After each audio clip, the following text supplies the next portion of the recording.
Late Night, Iain Lee on Talk Radio. We have ways of making you talk.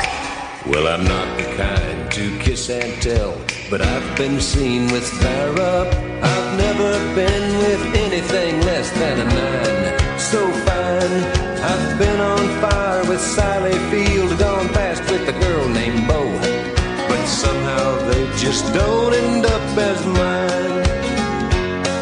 It's a death-defying life I lead. I take my chances. I die for living in the movies and TV.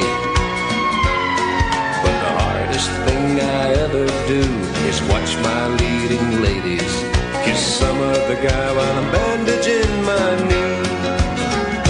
I might fall from a tall building, I might roll a brand new car, 'cause I'm the unknown stuntman that made Redford such a star.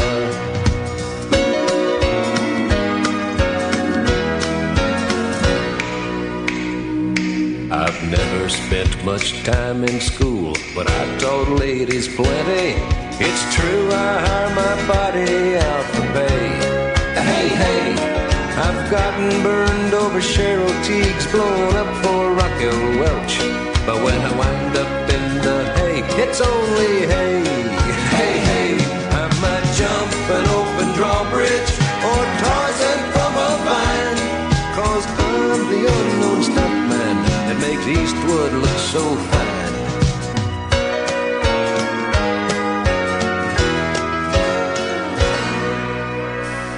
Beautifully done. Good evening, dear listener. This is Iain Lee. This is Talk Radio.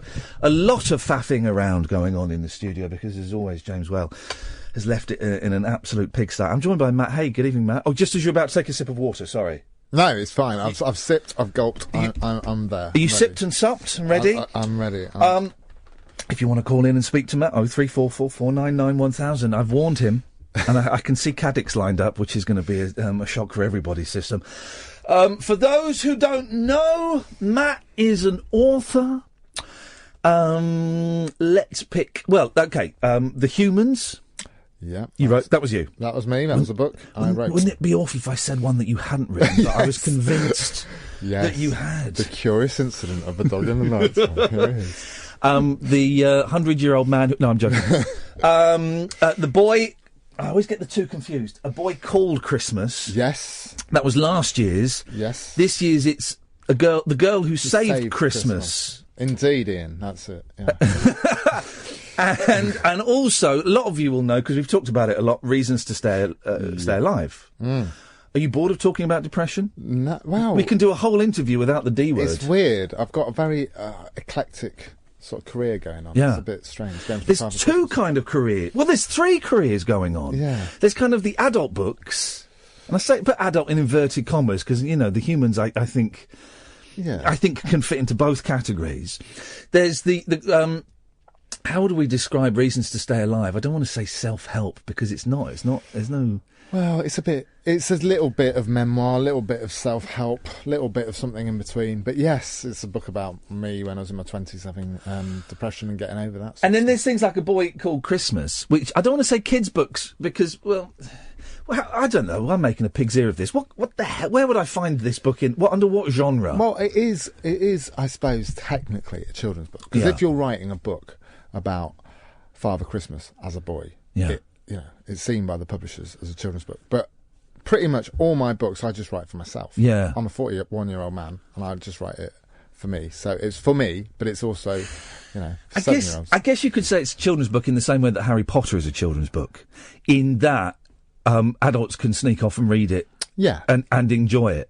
The Boy Called Christmas was our Christmas read last year, bedtime, and my boys who have recorded some very tough questions for you, Matt. They're going to destroy you. Yes. Okay, I'm ready. They're going to be 7 and 5 next year, but last year we read A Boy Called Christmas, and it's brilliant. It's like a proper old-fashioned kids' book in that there's charming and there's magic and stuff, but also it's really dark, just the right amount of dark for it to be quite scary. Yeah, I don't know what... I mean, even when I'm trying to write the happiest story in the world, it just gets in. Some death or misery comes in. But yeah, I think so. I think like even if kids are reading, I think kids can take it. I think if you're trying to write a book that's like hopeful and positive about the world, there's no point everything being just all right and 100%. Because if a child is going through a bad time, and parents are getting divorced, or they're having a tough time at school or whatever, then I think they don't want to read about or watch about everything being perfect. Yeah. They want a little bit of grit and a little bit of, they've survived that, so I can survive that. So, yeah. And also, being scared is fun. We watched Labyrinth for the first time the other week. I'd never seen it before. Have you seen it? Yeah, David Bowie, yeah. David Bowie's trousers, yes. It seems to be the star. And there's quite a frightening scene really early on where the girl's in the bedroom and all the trolls sort of just disappear out of sight. And my youngest was terrified, and it was proper pushing his head on my chest, saying, I don't want to look. And I said, well, look, if you want me to turn this off, I'll turn it off. He went, oh, no, I like this. Yeah. But he couldn't watch it. He said, tell me when this bit's over. And they loved it. And kids... Yeah, they love being scared. There's a great Neil Gaiman quote about how we want to believe in monsters because we want to know we can beat monsters. You know, so kids. I think if you're writing for children, I think you owe it to have a certain responsibility. But I think you can go as dark as you want, so long as you round it up in a way that's sort of not too disturbing. Yeah. And the Roald Dahl books are horrible, man. Totally. And he doesn't even always round it up that well. I mean, I think it's The Witches, where the main kid, I forget the name, he turns into a mouse. He doesn't turn back. He stays a mouse. Yeah. There should be more of that. We want more jeopardy in kids. You've got kids. They must be climbing trees and doing all those kind of things that we're told kids don't do anymore. Yeah. Yeah, I suppose so. I mean, we live in Brighton now. Are there no trees in Brighton? There are trees in Brighton, but the park nearest us is there's a few sort of unsavoury characters. You just have to be a bit careful. Well, yes, I can understand that. Do you want to speak to Alan Caddick? Oh, I'd love to. Put your headphones on. Okay. That's what I'm here for. Yes, Alan. Oh, hang on a minute. Alan! What kind of cake? Lemon drizzle. Christmas cake. Yes. Can you hear him? I can. I'm ashamed. I've got a bit of a query about the periscope. We've got sound but no vision. Well, the picture... I can't help you with that, Alan. I'm a little bit busy doing a radio show. So I'll ask on behalf of everyone who said but no vision. Well, I can see it. Well, the black screen. Well, I can see... Well, you just have to listen. Okay, just listen, guys. I tried. Alan. My name is Paddy Mustafa. Okay, right. Have you ever read a book, Alan? Yes, I have. Which one? I've read loads of autobiographies. I'm still waiting to see your autobiography. Well, let's just say I wrote 3 chapters, Matt, of an autobiography. Yes, I did. And it was taken to several publishers. None of them were interested in it. And so it looks like, Alan, if you just give me your phone number off air, I'll phone you up and tell you the story. No, I'm not falling for that one. Okay. No, it's true. No one was interested. You need to just be persistent with publishers. Really? I was rejected about 25 times for my first book, and I just kept on going. Yeah. About. It's but it's a great scheme of thing. I'm all right because I'm doing this. But even I found it upsetting that no one. No. They went, no, we don't like it. We don't like it. Yeah, they don't always know what's good for them. Though. How do you cope with? I mean, you're in a position now, I imagine, where your next books are always eagerly anticipated by the publishers. But starting on, how do you cope with the knockbacks? Well, you still get knockbacks because they're always sort of touting out for new things. You get rejected. Yeah, I used to actually be, because I started off really younger, in my 20s, and I was remarkably thick-skinned and determined and stubborn. But now I think I'd be really bad at it. I think I'm a bit too sensitive, because even like if I get a slightly bad review, I'm very... Alan, have you ever considered writing a book? I have, actually. Oh, yeah, what about?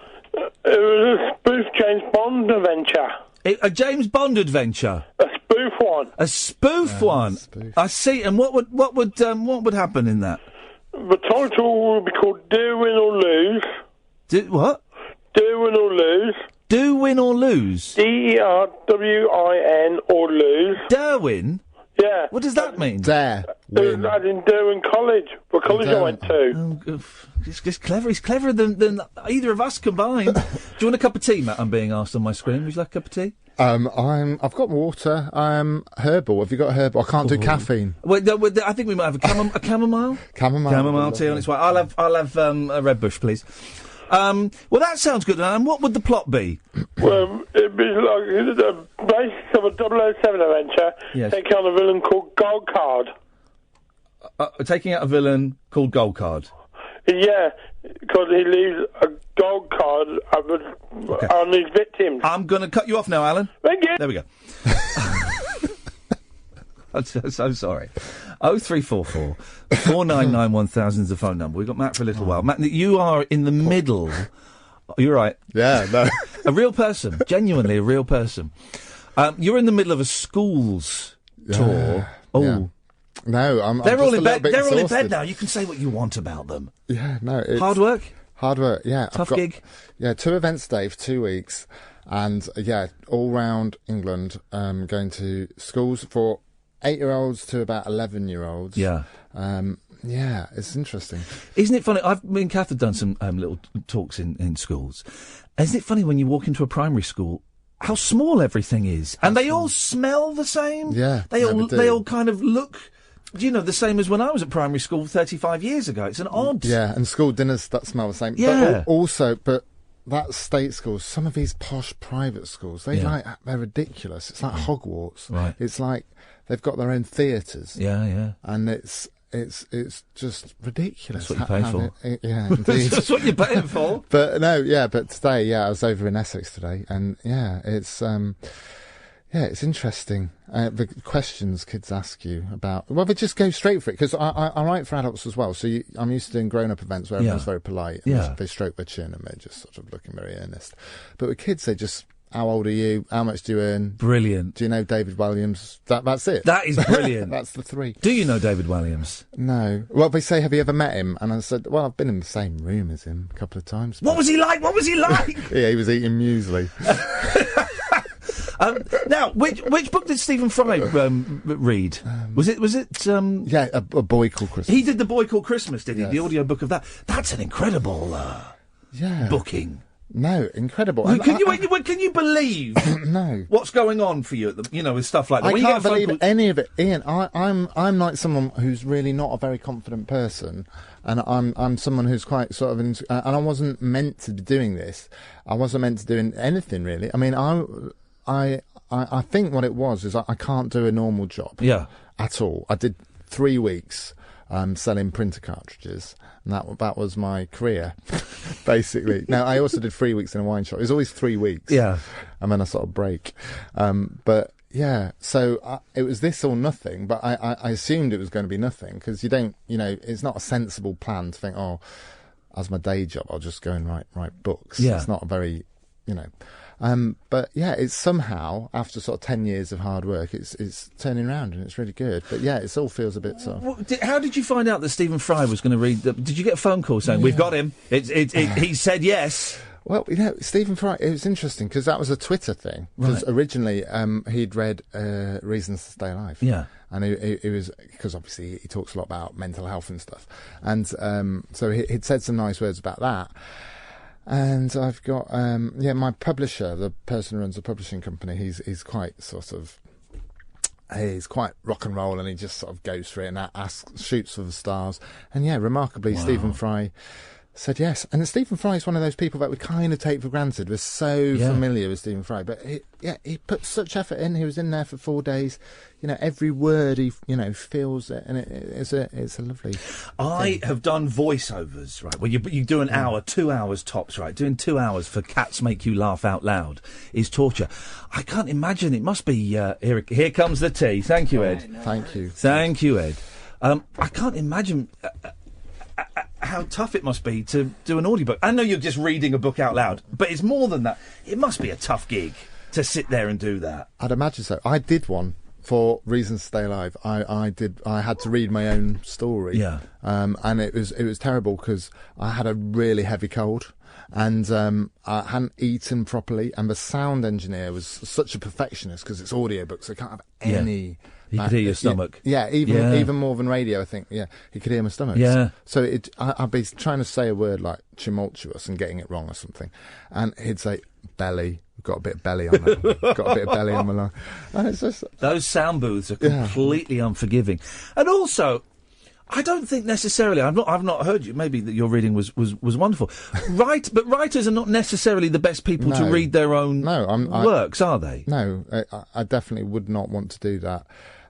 Even in writers' events, you have to do a reading from your book. Like even in these school events, and it just feels weird. Yeah. Just standing there, sometimes with a microphone, and just reading your own words, and instantly... I can see you getting uncomfortable now, even thinking about it. And your voice gets a bit shaky, and it's just uncomfortable for people. And when you see literary events, and people never know when to stop, so they're reading for about 10 minutes, and it just goes on, and people are falling asleep. And if you've got any questions for Matt about Christmas, about any of his books, about Reasons to Stay Alive, any of that stuff, or you just want to phone up and tell him your James Bond spoof stories, 0344 499 1000. This is Talk Radio.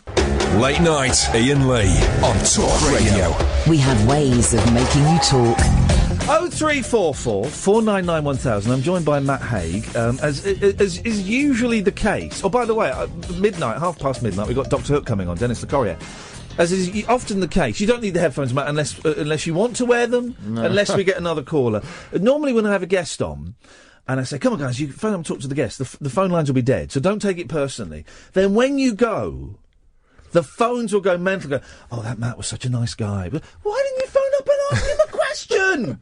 For crying out loud. I know for a fact that loads of people, as a result of the last time you were on, actually, a few months ago, have bought Reasons to Stay Alive. And it's one of the things that we kind of talk about a lot on this show is I've been very open about my mental health, and we had the Samaritans on a couple of weeks ago, and lots of people kind of phone in and share their stuff. And when you wrote that book, I'm guessing you didn't expect it to become... it's a worldwide phenomenon, hasn't it?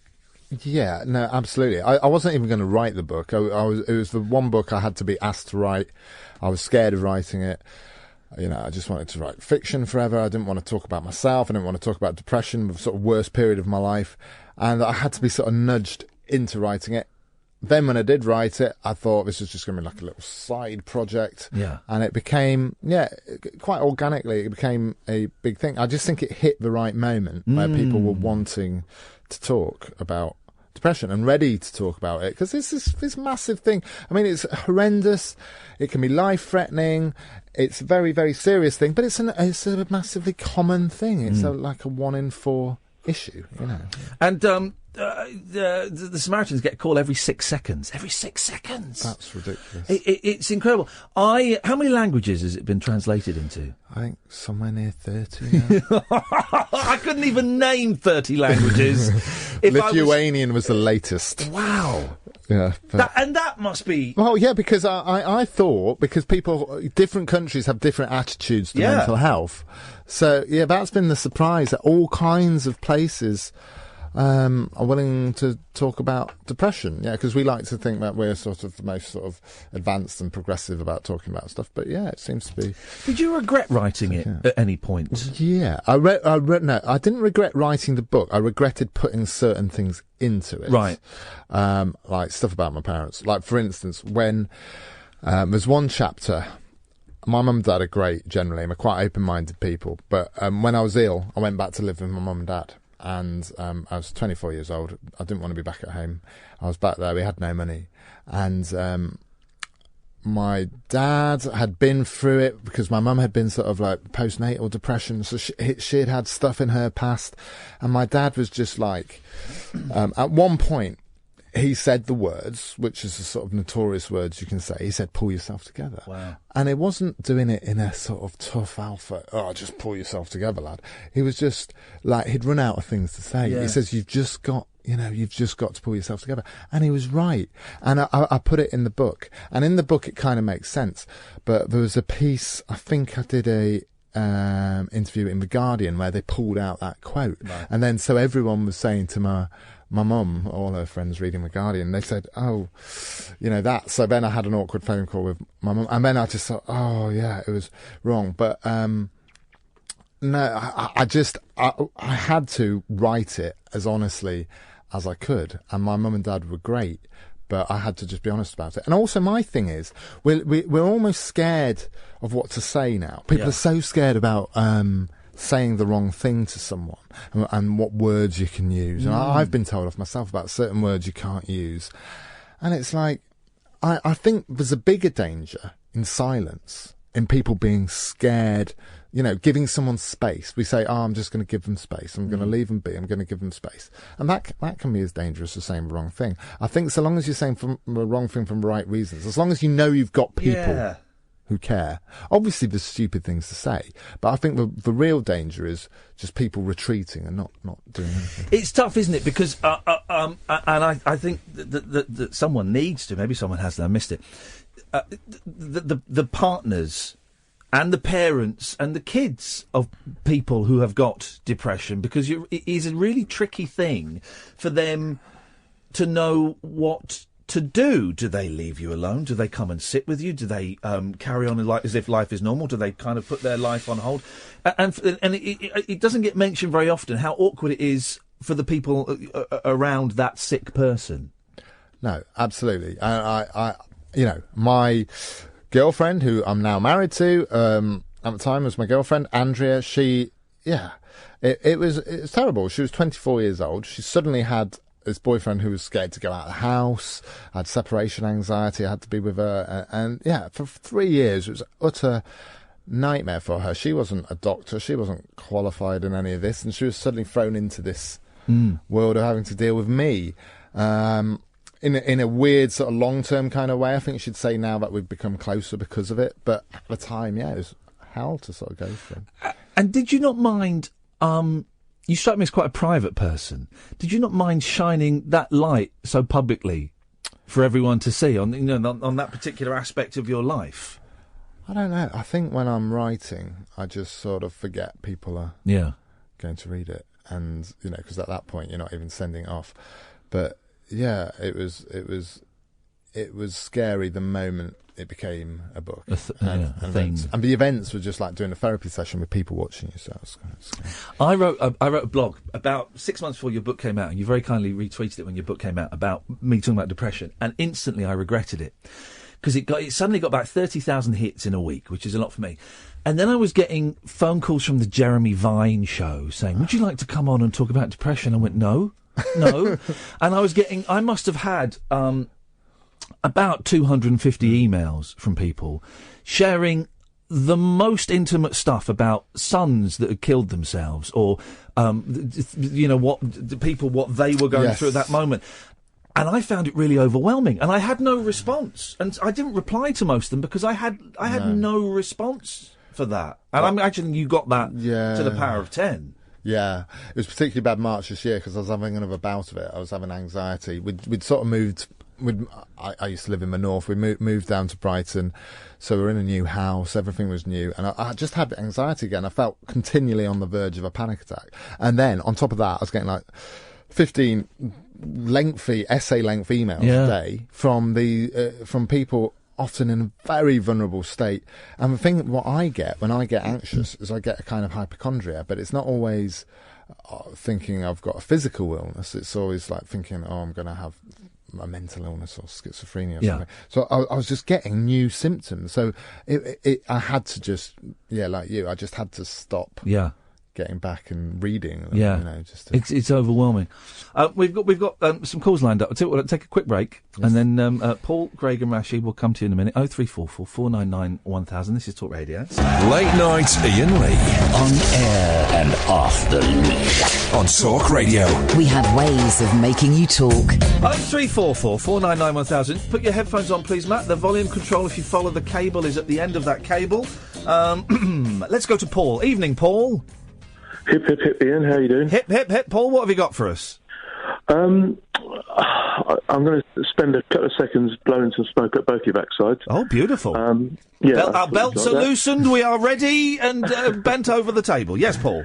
Nothing to vent, but in all seriousness, I have some experience of the kind of issues you guys talk about, but not personally, or not that I'm aware of, thankfully. But I've been, what's the word?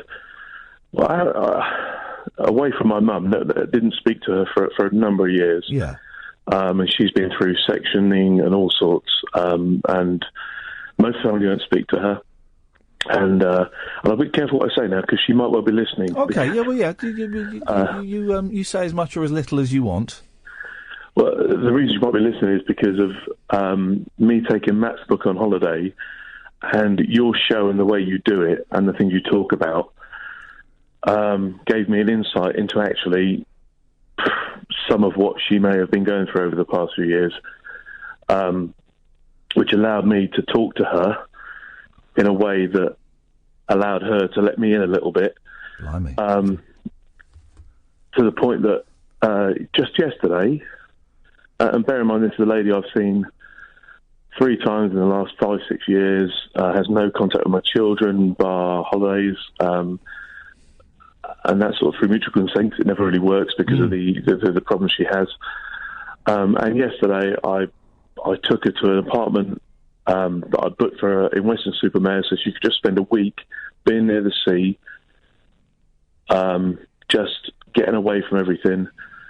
And that wouldn't have happened had I not read Matt's book, had I not listened to your show, had I not got some understanding of actually what people like you... Yeah. Sorry, no, you know what you mean. Just get my head just somewhere near what you must be going through. I don't claim to understand any of it, but just to get some idea of it allowed me to speak to her in a way that she'd never been spoken to before by any of the family, and it's brought us together. And again, we're not going to be phoning each other every day. Yes, it's not suddenly turned into the Waltons. No. But there's something. There's something, and you know, and she's now probably in Weston-super-Mare, sitting on a balcony on a crappy little apartment, looking over the pier, happier than she's been. Oh, do you know what? Years. I bet Weston-super-Mare. I bet Brighton as well. I bet in November. I bet it looks fantastic. I love it when it's alive and windy and wet. I texted her this morning. How's it going? I left home at 5 o'clock this morning. I texted her. How's it going in WSM? She texted me back. It's heaven. I've been up since 5:30. Sorry, she said. I've been up since 5, drinking coffee, sat on the balcony, watching the waves crash against the rocks. And that for her is an escape. And that wouldn't have happened if I hadn't taken Matt's book on holiday this year, and if I hadn't got so hooked on your shows and listened to all the people ringing in. Paul, you're very kind. I suggest that... No, you're very kind. Well, I suggest that it may have happened at some point, because there was obviously something within... there's obviously something in you that wanted to bridge that gap. No, nothing to trigger it, though, Ian. Well, all I could see was hassle and issues and arguments and not understanding. And it's the understanding that you guys are given people like me, who might be selfish and self-centred and all the rest of it, get on with their own lives, just go, oh... I get it. One particular point issue, Matt's thing in his book about when he was living with his parents and he went to Paris against his better judgment. That I was able to say to my mum on a conversation over the phone when she was talking about going to her sister's wedding up in York. She couldn't do it. And I said, have you read this book? She said she had read it. And she went and read it again, and she went back and we talked about that thing about forcing yourself into things you don't feel comfortable doing. Yeah. Mm-hmm. And she did it. Oh, that's amazing. It nice is. one, Paul. Thank you. Thank you. Cheers, guys. Thank you for sharing that, Cheers, man. Paul. Thank you. Take care. And there you go, you see? There you go. It is, there's not a lot you can say after that, is there? It's kind of humbling. And I think your book... It just came at just the right time. Do you know what I mean? It just kind of hit just the right time, I think, when people were ready for something like this. To hear a bloke talking about... I think the hard thing with mental health, generally, most mental illnesses, is they're invisible. Yeah. So I was just trying to... I think talking about it like you do. I think writing about it, making something that's invisible and making it visible or a little bit more visible helps people, because it's very easy if someone's in a wheelchair or on crutches to sympathise and to understand, but with mental health it's a different kind of thing. The Craig and Rashid, come to you in a minute. Let's talk Christmas. I tell you what, actually, I've got some questions from my boys. Okay. Are you ready to be destroyed? Oh, no. You liberal elitist, you. All right, this is, they all kind of follow a theme. Hang on a second, let's I don't want this to be too loud, let's try this. Matt, how long did it take you to write A Boy Called Christmas? That's from my eldest. Answer the question, Matt. How long did it take you to write A Boy Called Christmas? How long did it take? Well, to write it took actually about 3 months. It's 35,000 words long. It took me 3 months to write. That's quite quick for me. Did you know the story? I'm going to ask all the questions the kids ask. Did you know the story? Did you kind of wake up and go, "Oh, I've got this. I've got the story," or was it just an idea? Because I'd written Reasons to Stay Alive, and literally I wrote A Boy Called Christmas straight after Reasons to Stay Alive. Yeah, it's kind of an opposite book in lots of ways, but I wrote it. I knew I wanted to just write a book to totally cheer myself up. Yeah, that's totally escapist.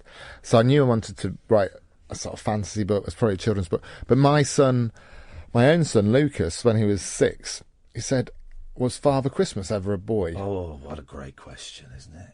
So I didn't have the answer. Went on Google, thought people haven't done this. So this is the story. And like Christmas was always a big thing for me, because like I wasn't like the happiest teenager in the world, but you know, Christmas was always this sort of like nice time. You know, people have mixed feelings about Christmas. Christmas was always a great positive thing for me.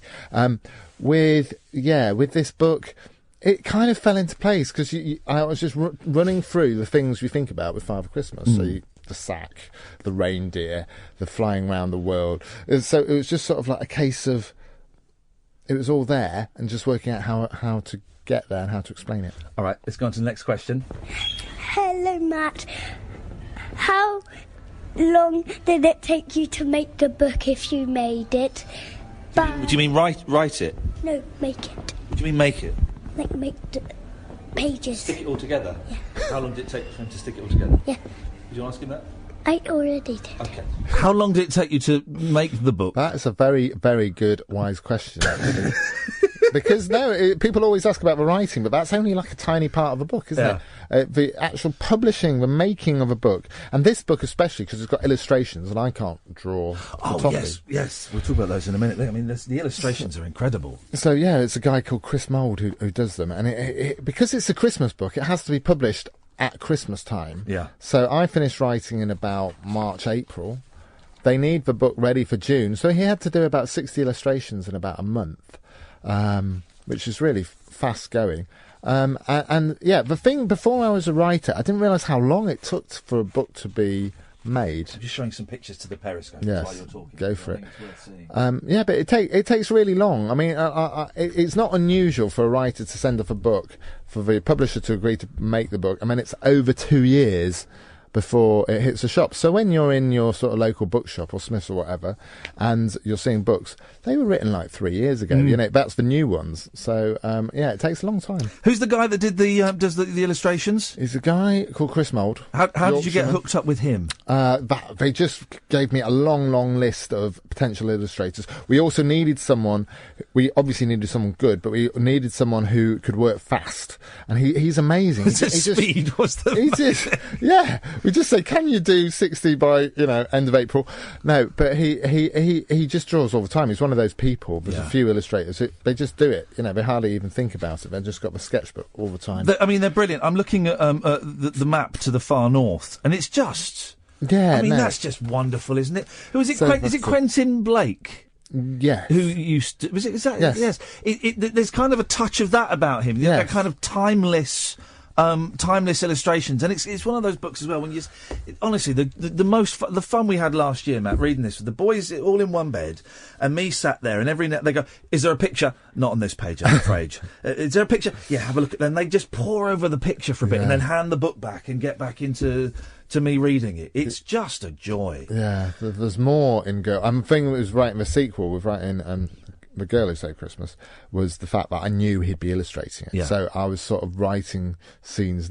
I phoned him and asked him, could you draw reindeers crashing into Buckingham Palace? Would that be okay? And Queen Victoria in bed, and so I was constantly testing. Spoiler alert, guys. Yeah, sorry, we should have said. But he's amazing, but for sort of nicest salt of the earth guy. We'll talk about the Girl Who Saved Christmas in a second. 0344 499 1000. Craig, Rashid, I'll come to you after this. This is Talk Radio. Unmissable late night radio with the original king of unconventional conversation. Make contact with Iain Lee. Late night Iain Lee on Talk Radio. We'll get you talking. We've got Matt Haig here for a little bit longer, although you look shattered because you've had a long day. It was 5 o'clock. 5 o'clock start this morning. What time are you up tomorrow? I'm all right, actually. 8 o'clock, so I'm fine. Let's make sure we definitely get the plugs in for the new book. It's The Girl Who Saved Christmas. The Girl Who Saved Christmas, available from... Where's the best place? Where do you get more money from for people, if people buy your books? Oh, that depends. But real world bookshops, definitely. The real world bookshops. So either independent bookshops, Waterstones, those sort of places. Okay, yeah. But it's available everywhere. I have a copy and I've not read it. I've not even looked at it.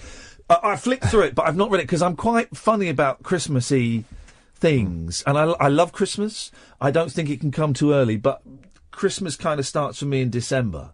Yeah, although when I came home at last weekend and the boys were watching Home Alone, the first one, which was my mum gets so cross about people. Like she phoned me yesterday and she'd seen someone on her street with a Christmas tree. And admittedly, it is very early, but she's just so, she's like, anything before 15th of December. Criminal offence. I love it. Bring it on. But also, I like to savour it. And, December is when I think we're going to start getting Christmas books out and start reading things like that.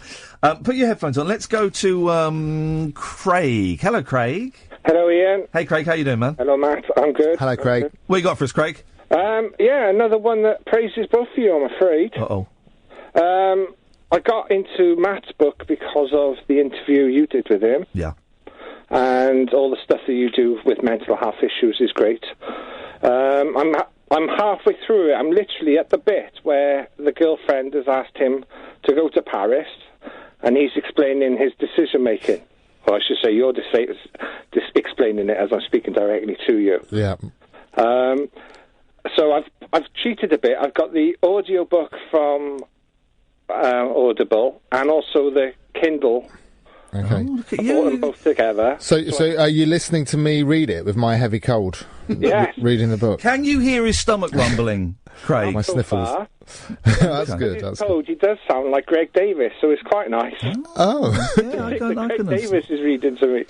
Do you find it weird that we're talking about you like this? Yeah, especially like that bit, the sort of Paris bit, because that was a bit I almost felt embarrassed writing, because I sort of go into a fetal ball because I'm so scared of going to Paris. It's so ridiculous. I forced myself to go, but at that point I was scared of going to the corner shop. So I was writing a very, very personal stuff. I always find it kind of surreal, but I suppose I'm getting used to it. But it's nice, but weird. Yeah. But no, it's lovely. It's lovely hearing, things like that. Craig, did you have a question, or shall I rudely cut you off and send you off into the ether? No, just thanks, and I'm looking forward to how it turns out. A bit of a spoiler already, but he dies at the end. He does. Craig, listen, thank you very much. The description of going to the shops as well, to the corner shop, is just when you kind of have a panic attack in the shop. It's I totally identified with that. Rashid. Iain, how you doing? I'm good, thank you, Rashid. You all right? Very well, thanks. Yeah, isn't it amazing the way the other guy, he was informed about mental illness and became empathetic with mental illness from reading the book. But what I want to reflect on is when I think I've had anxiety since I was a kid, and obviously then we didn't have Google and all that.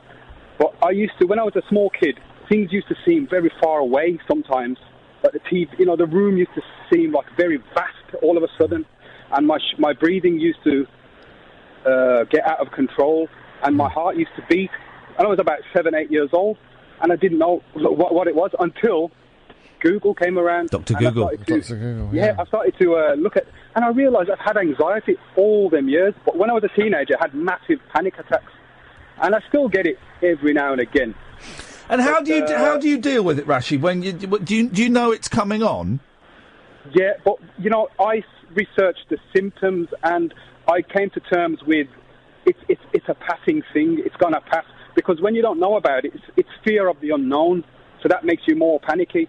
Like, what's happening to me? But when I realise it's a physical thing, that it will pass, that helps me a lot.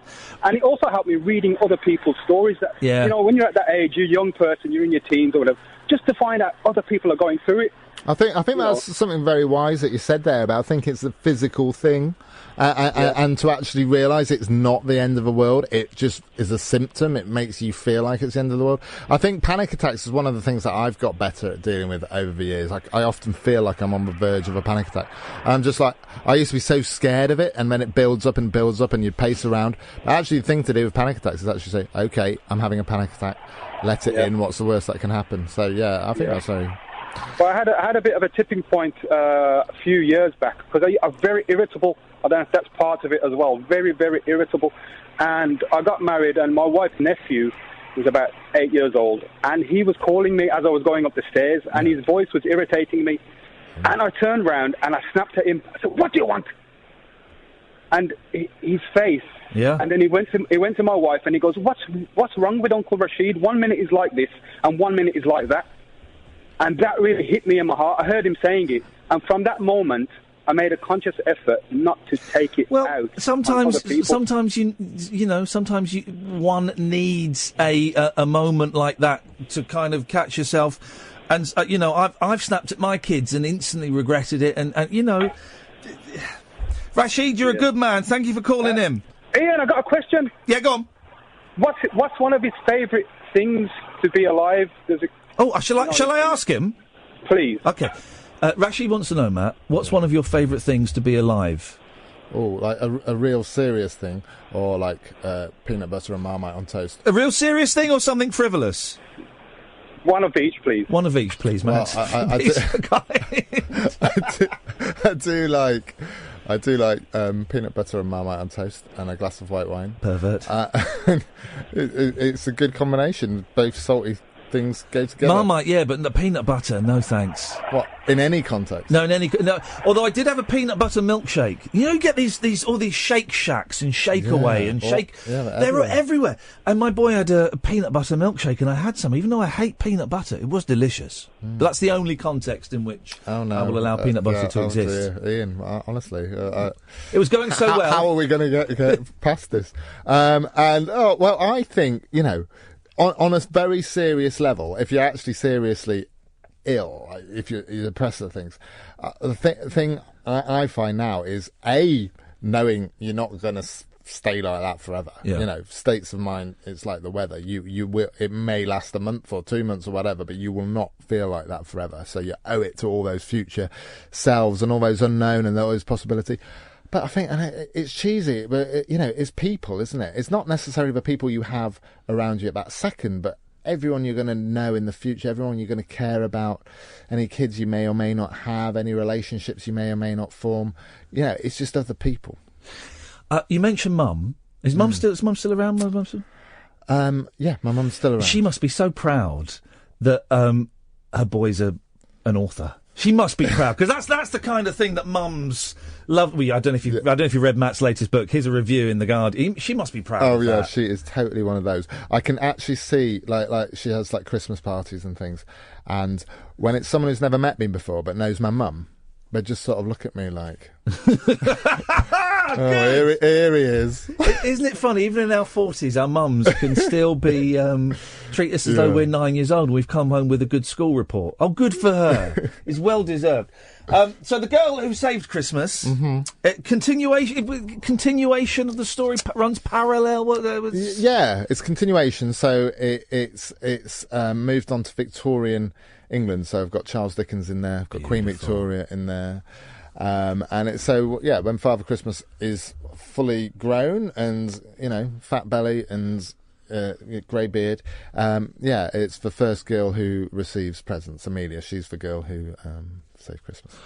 That's out now, and is honestly, I cannot recommend those. I've not read that book, but I have it. I know it's going to be a corker because the first one, A Boy Called Christmas, which is you can still also get, is just magical in the truest sense of the word.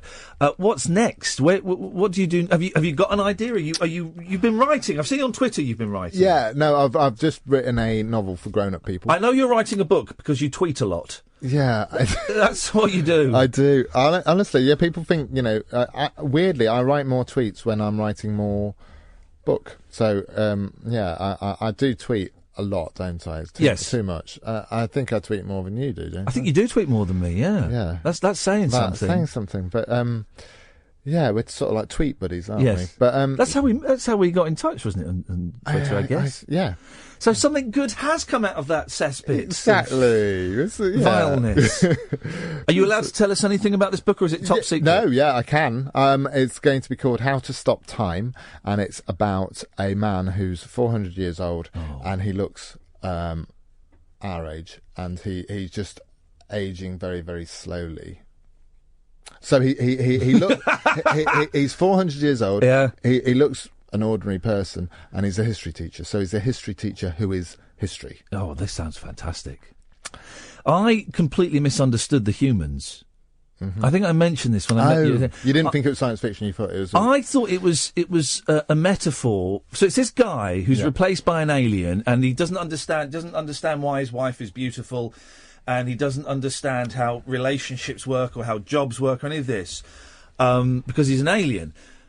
But I thought it was a metaphor for a man who'd had a breakdown. He'd had a complete and utter breakdown and was basically rebuilding himself from scratch. And you went, oh, no, he's an alien.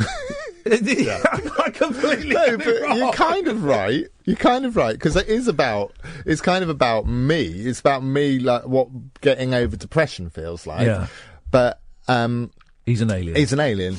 Yeah, and like my publisher was like, "Oh no, just make it like he's in a mental hospital and he's had a breakdown and he thinks he's an alien." And I thought, well, just if you're doing it, that's been done a lot. So let's just go for it. He is an actual alien, and you can still take stuff out of that. Yeah. You don't have to actually believe that aliens are among us, but yeah. So I just thought, go the whole hog. There's a brilliant programme on Radio 4, and I know you know about this, where they have a host and two guests, and they each bring a book to read and talk about. And I love it. It's so slow and so gentle, and people often disagree on there. And they had The Humans on there a couple of weeks. I think it was Terry Christian. I can't remember who else was on there talking about The Humans. Did you listen to that? Or did you make yourself stay away from the radio while it was on? Yeah, I can't. Terry Christian was a bit funny about it. They liked it. They liked it. It was generally good. I mean, Terry Christian's a bit funny about everything. That's Terry true. Christian. But I think they liked it. No, it was good. It was good. It still feels weird. It still feels like they're not talking about you, or your book. It just feels like they're talking about someone else. I sort of wince, but I kind of listen. It's like... And you mentioned the reviews. I imagine you are like me. I can have 100 comments on Twitter, and 99 of them will say you're fantastic, it was brilliant, loved it, hilarious, and then one that will say you're a terrible human being and you deserve to die. And that's the one that I'm going, God, what did I do? How can I change that? I imagine you are similar. It's like the piece of grit in the shoe, isn't it? You just concentrate on that one thing. Totally. Honestly, social media. There's been times when I've just thought, what's the point? Just deactivate the Twitter account, deactivate Facebook. We're not happier just staring down at our it's awful. phones, walking around, just arguing with strangers about anything, Donald Trump or whatever it is that day. But then, good things. Us too, this is happening thing. Because of Twitter, so that's something. That's something, and I think honestly, with depression and things like that, people have made good friendships and they can talk openly. Like if you're not comfortable talking to your mum and dad or your partner about things or your friends, you can go online and talk to strangers about it, and that can be good. But there's a flip side. I think we're all starting to learn the flip side of the internet. Yes, fascism can win. On that bombshell. On that happy bombshell, Matt, it's so nice to see you. Thanks for coming in. No, you too, Ian. That's lovely. A Boy Called Christmas, The Girl Who Saved Christmas, and Matt Haig, Haig. If you look, what is that your Twitter handle as well? With a 1 at the end of it. There's another Matt Haig who drives JCBs. Ooh. You go on Google and type his name into Amazon, and every book that comes up is an absolute winner. Thank you so much for coming in. Thanks, Ian. Last few days of the school tour, you can do this. I still don't have norovirus, so I'm in the home. You know, it'll be the last day that you'll get home and your body will just. Yeah. No, at the first event we had, someone projectile vomited. Just be careful of Ed when you walk past him on the way out. He often does that. 0344 499 1000. The show continues. You can call in with your usual nonsense. I'm Iain Lee. This is Talk Radio. Across the UK, online and on DAB. Talk Radio. We'll get you talking. Talk Radio. That was nice, wasn't it? I thoroughly enjoyed that. We've got another guest coming on at 12:30. We've got Dennis Locorriere from Doctor Hook coming on to tell us about how his tour's going, and we'll just have a chat about anything you fancy. The next hour and a half, though, it's up to you. 0344 499 1000. This is Talk Radio. Late night, Iain Lee on Talk Radio. We have ways of making you talk. Here's a message from the Haters Club, dedicated to the one I love. I've been cursed by your wicked kiss. Once felt it's forever missed, forever missed. I'm a member of the Haters Club, and I'm hating every minute of me without you, you without me. Give me some of that misery, that misery. I'm a high hater. I run with the best like Darth Vader and the Witch of the West, poisoning apples to make you ill, like Cruella de Vil. I'll set you up for the kill. It's such a twisted state of bliss, indulging in such hatefulness. I just need a prequel to redeem my evil, 'cause I wasn't always like this, like this. Seeing couples hand in hand makes it hard for me to understand. Me without you, you without me. Give me some of that misery, that misery. I'm a high hater. I run with the best like Darth Vader and the Witch of the West, poisoning apples to make you ill, like Cruella de Vil. I'll set you up for the kill. I'm jinxed with the curse. I got nothing but bad luck. Could I be superstitious? Don't blink.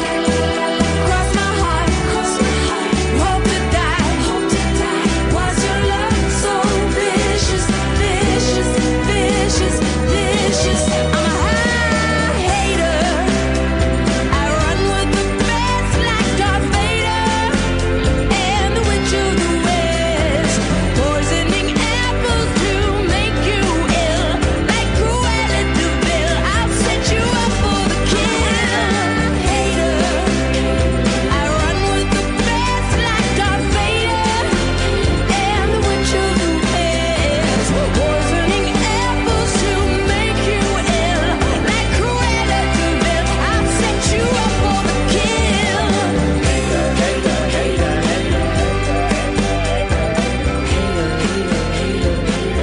Evening, dear listener, Iain Lee. Talk Radio. 0344 499 1000 is the telephone number. Now, regular listeners will be aware that I don't really watch television anymore. Because it's, I find it quite tedious, and tend to watch, if I'm going to watch anything, I'll watch Netflix, or I'm trying to catch up on all the DVDs I've bought over the years and never watched. But Catherine and I have kind of got in the habit of switching on the TV at about 9 o'clock before the show, just to take our mind off the show, but we'll sit and watch whatever's on TV. And tonight, I saw, well, they might as well have just televised a series of car crashes because it was horrific and ugly and brutal, and I couldn't take my eyes off it. Honestly, I've never seen it. It was called Married at First Sight. Have you seen? Are you aware of this programme? Are you aware of this programme? It is the most insane show I've ever seen in my life. I remember about 10 years ago, a radio station in Birmingham, I think, did a thing where they got two listeners who'd never met to get married. I'm sure I remember that being a stunt. Two listeners who'd never met rocked up at the radio station one day and then they got married. That happened in Birmingham, I think it was. Well, it would appear that this whole concept has been turned into a television show. And what they've done to make it look like a social experiment instead of an exploitative, trashy TV show is they've shot it so it's all shot so it looks like it's shot on nice film, and it's all done very classy. It's all very classy, and it's lovely, colourful shots, and it's all beautifully done. But basically, it's potentially the worst thing I've ever seen in my life. So the premise, for those of you who've missed it, who were listening to James Whale, is I guess that they put their details into a computer, and the computer, or a series of experts, picks a match out of the. Well, I guess there must be quite a number of people that have applied to be on this show. They must have quite a significant pool. Imagine if they only had 4 blokes and 4 girls applied. They go, blimey. Anyway, they rock up at the church. The man goes to the church and stands at the front, and the first time he sees the woman he's going to marry is when the dun, dun, dun, and she walks down the aisle, and he turns round, and that's who he's going to marry. And it's not done for religious purposes. It's done... all of the men were what do they call men babies? They were men babies. There was one guy, and I won't say who, but there was one guy who was definitely gay. Definitely gay. Not there's anything wrong with that. But he was obviously doing it to try and prove to himself he's not gay.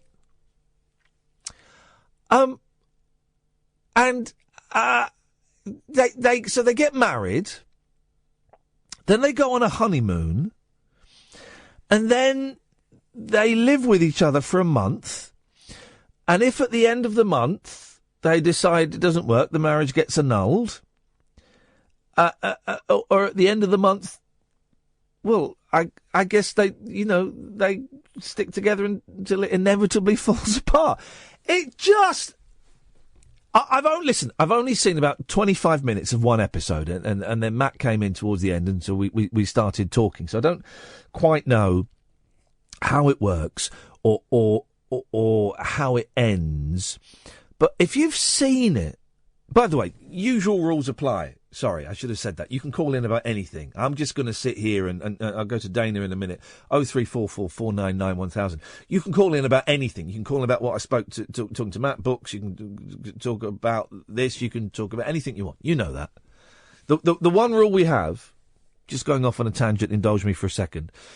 The one rule we have, you can't call in about Trump. And I like this as a rule. You can't call in about Trump or Brexit unless you have something completely original to say. And I don't normally... I was thinking about this today. I don't normally apply rules or limits on what you can say. Right? You can call in about anything. You want to call in and say the show is a load of our rubbish. You can do that, right? But I was thinking about this today after Barry's call last night. Not Barry from Watford. Barry from Grumpford, who called in. He claimed he had something unique to say about Donald Trump that has not been... He had a point that had been missed in the discussion so far. And he didn't. It was a crappy wordplay, backed up with an arsey attitude, and he was upset that actually loads of people phoned and say what he said. So, I'm going to make a rule. Let's see how this rule goes, OK? I'm just going to... And if you want to phone up and disagree with the rule, 0344 499 1000, between about now and the next half an hour, the phone lines go a bit quiet, so now's an excellent time to call. So the rule is, you are not allowed to call in about Trump. You are not allowed to call in about Brexit unless you have something completely new and original that has been missed from the discussion so far. Okay? Now, think about it, because maybe you have got something that hasn't been said on any of the hours of phone-ins. By the way, if you don't like this, you can write an open letter to me. Did you see Scott tweeted? I'm going to write... You know this open letter thing is... I'll tell you about it later off air. But the punchline, the denouement was Scott tweeting, I'm going to write an open letter to Roberto Peroni. You can't call in about Trump. You can't call in about Brexit unless you have something completely new and original that has not been said on any phone-in radio show before. You think you can do it? I bet you can't. 0344 499 1000. Going back to the Weird Marriage Programme. I watched it and I enjoyed is the wrong word. I got the same pleasure from watching it, exactly the same level of pleasure as I do when I'm stuck in traffic on the M4 for 25 minutes. It's moving really slowly. And then you get to the end of the traffic and you see there's a massive car crash on the other side of the road and everyone's slowed down to look at it. I get the same pleasure from realising it's a car crash and looking at the car crash and going, oh, bloody hell, how did anyone get out of that? And then driving on, that I got from watching that programme. And when I say pleasure, I'm you know, that word is not necessarily the correct word. It was just a remarkable watch. And I must be getting old, guys. I must be getting old because I was sat there watching this marriage at first sight and thinking, oh, this is terrible. TV really has sunk to a new... I used to present the 11 o'clock show and I'm saying that TV sunk to a new low. Outrageous. I can never read the bottom of your thing and I have no way of scrolling. You need to condense your brief messages, Catherine, into 2 lines, 3 maximum. 0344 499 1000 is the telephone number. I'm Iain Lee. This is Talk Radio. Late night, Iain Lee on Talk Radio. We'll get you talking. 0344 499 1000 is the telephone number if you want to give us a call. Let's go to Dana. Evening, Dana. Hip, hip, hip. What kind of cake? Lemon drizzle gay cake. Lemon drizzle gay cake. We are, of course, happy on this show to be behind lemons, drizzles, and indeed gays. Oh, what a combination. I just need to say, wasn't Matt great? He was brilliant, wasn't he? What a nice... I want him to be my friend. Yeah, I just thought... And everyone on Periscope was loving him. And I think he's going to get so many more book sales now, I tell you. Honestly, I'm certainly buying. They're all a joy. And the Christmas ones, they're not... I was reluctant to call them children's books because they are, but they're not. You know, it's like they're just good old-fashioned tales, and they're well worth... What was Caddick talking about? People couldn't see us on Periscope. I don't know, because, again, we were all sort of reacting to it, saying, well, I can see. Was he punking me? Was it like... Because it's now a thing, isn't it? Ever since that UKIP guy who did... you saw that UKIP guy who did a talk on Periscope, and everyone started going, we can't hear you. Yeah. And they could. And that's now a thing, is people go, oh, well, we can't hear you. I get it. But... I can't understand the Caddick saying he couldn't see us. See, I was going to say open your eyes, Caddick, but I mean that in a nice way, obviously. And I'm tempted.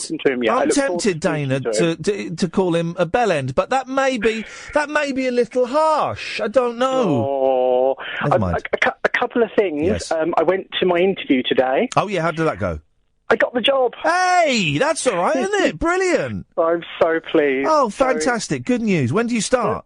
Well, I got an induction at the beginning of December, so sometime at the beginning of December. Mate, well then you're in easy street because you've got the job, and now you've got 2-3 weeks to enjoy not working. That's it. A bit of relaxing, and it's only part time. It's Thursday, Friday, Saturday night, 9 till 6 in the morning. Oh bloody hell! So good luck. Oh God, blimey, night shift. I'll just have to do a lot of podcasting. You and Nick Abbott. Yes. Who? I've never heard of the guy. What? That's brilliant news, Dana. Congratulations. Well done. Really pleased, and it means that gives me the rest of the week to mess around trying to do the creative stuff I'm trying to do. Yeah, so. and that's what it's all about. You know, this is we've all all creative people have taken crappy jobs.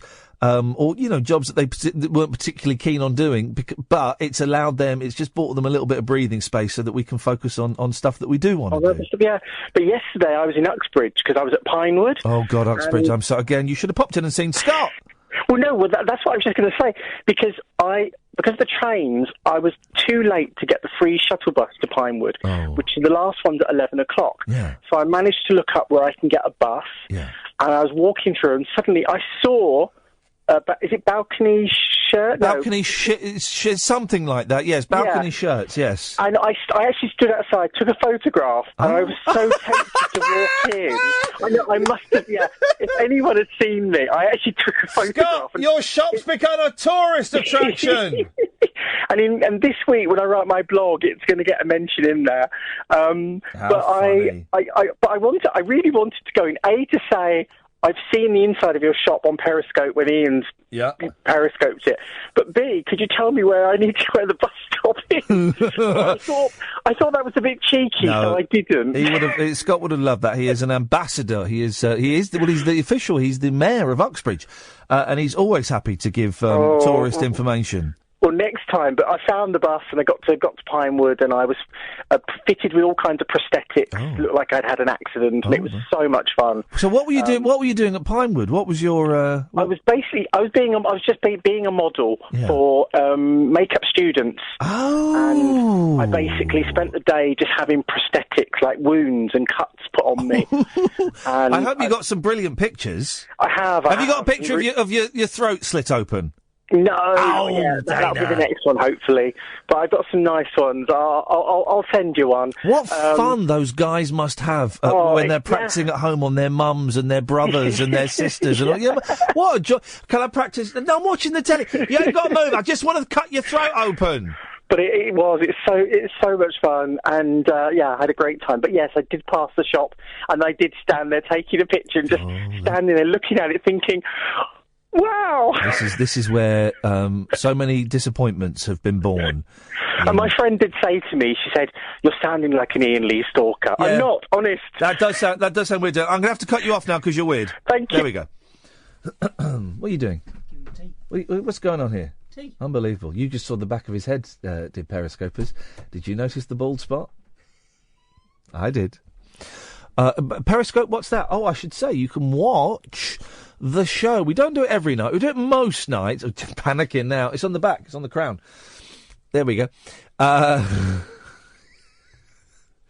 We do it most nights. Where I stream the show from my telephone. If you follow me, I don't know how you follow me on Periscope. I think I'm at Ian Lee on Periscope, like I am on Twitter. If you follow me... when I find an interesting person to watch on Periscope, as I occasionally do, I'll let you know.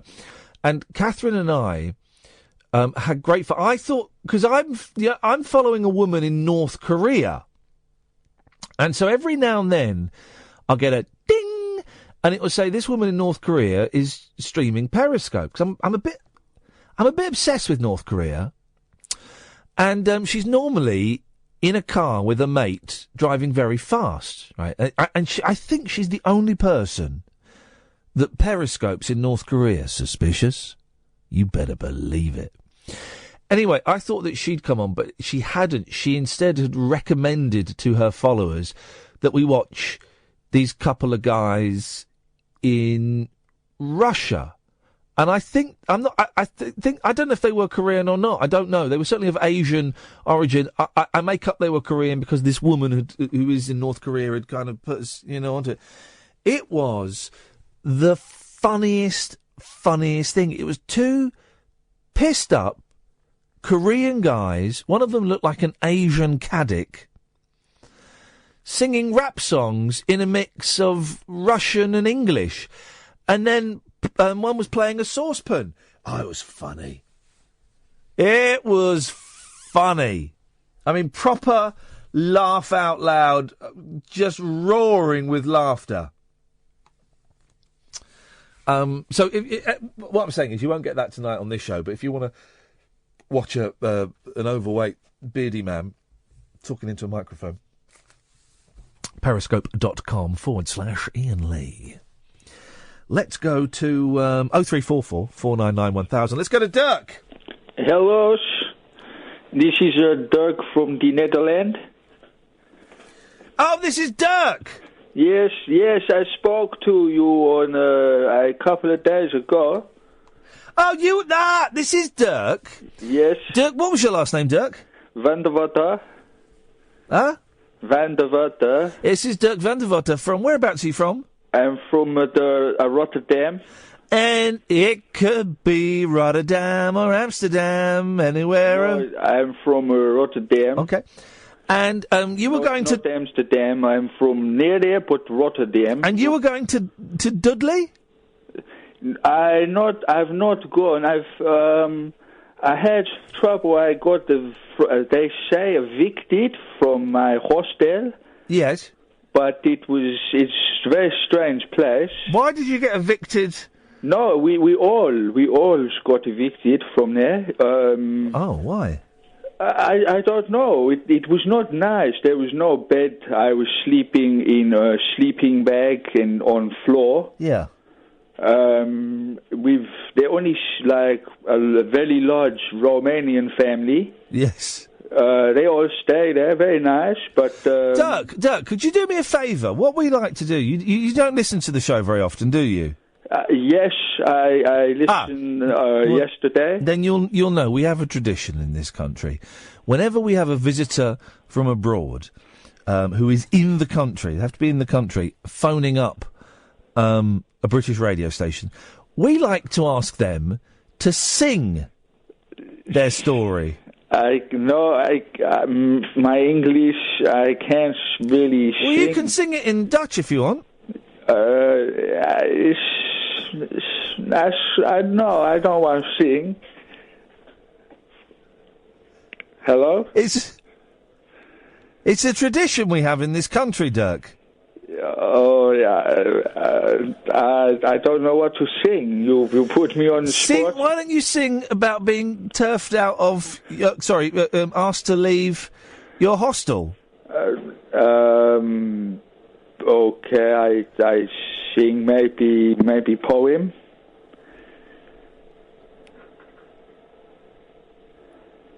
In your own time? Okay, yes. I was sleeping in my wee smelling sleeping bags. Yes, I was. Alongside my friends from Romania. And then I woke to the door being kicked. I struggle with this song, Iain, please. It is... You did very well. You did very, very well. Yes, I lost the translation. Yes, no, you did very, very well. Yes, thank you, Iain. I'm going to make sure I listen to... What are you doing for the rest of the week, Dirk? I need to find somewhere to stay. Currently, I'm staying in a shed. Okay. which is nice. It's nice. It's okay for now. Very friendly person. Let me stay there. Okay, well, that's great news. I'm going to cut you off now. You're going to cut? Yeah. And that's how the show works, guys. That's pretty much how the show works. 0344 499 1000 is the telephone number. We've had no takers uppers of the offers to phone in with an original line on Brexit or Trump. I tell you why, because it can't be done.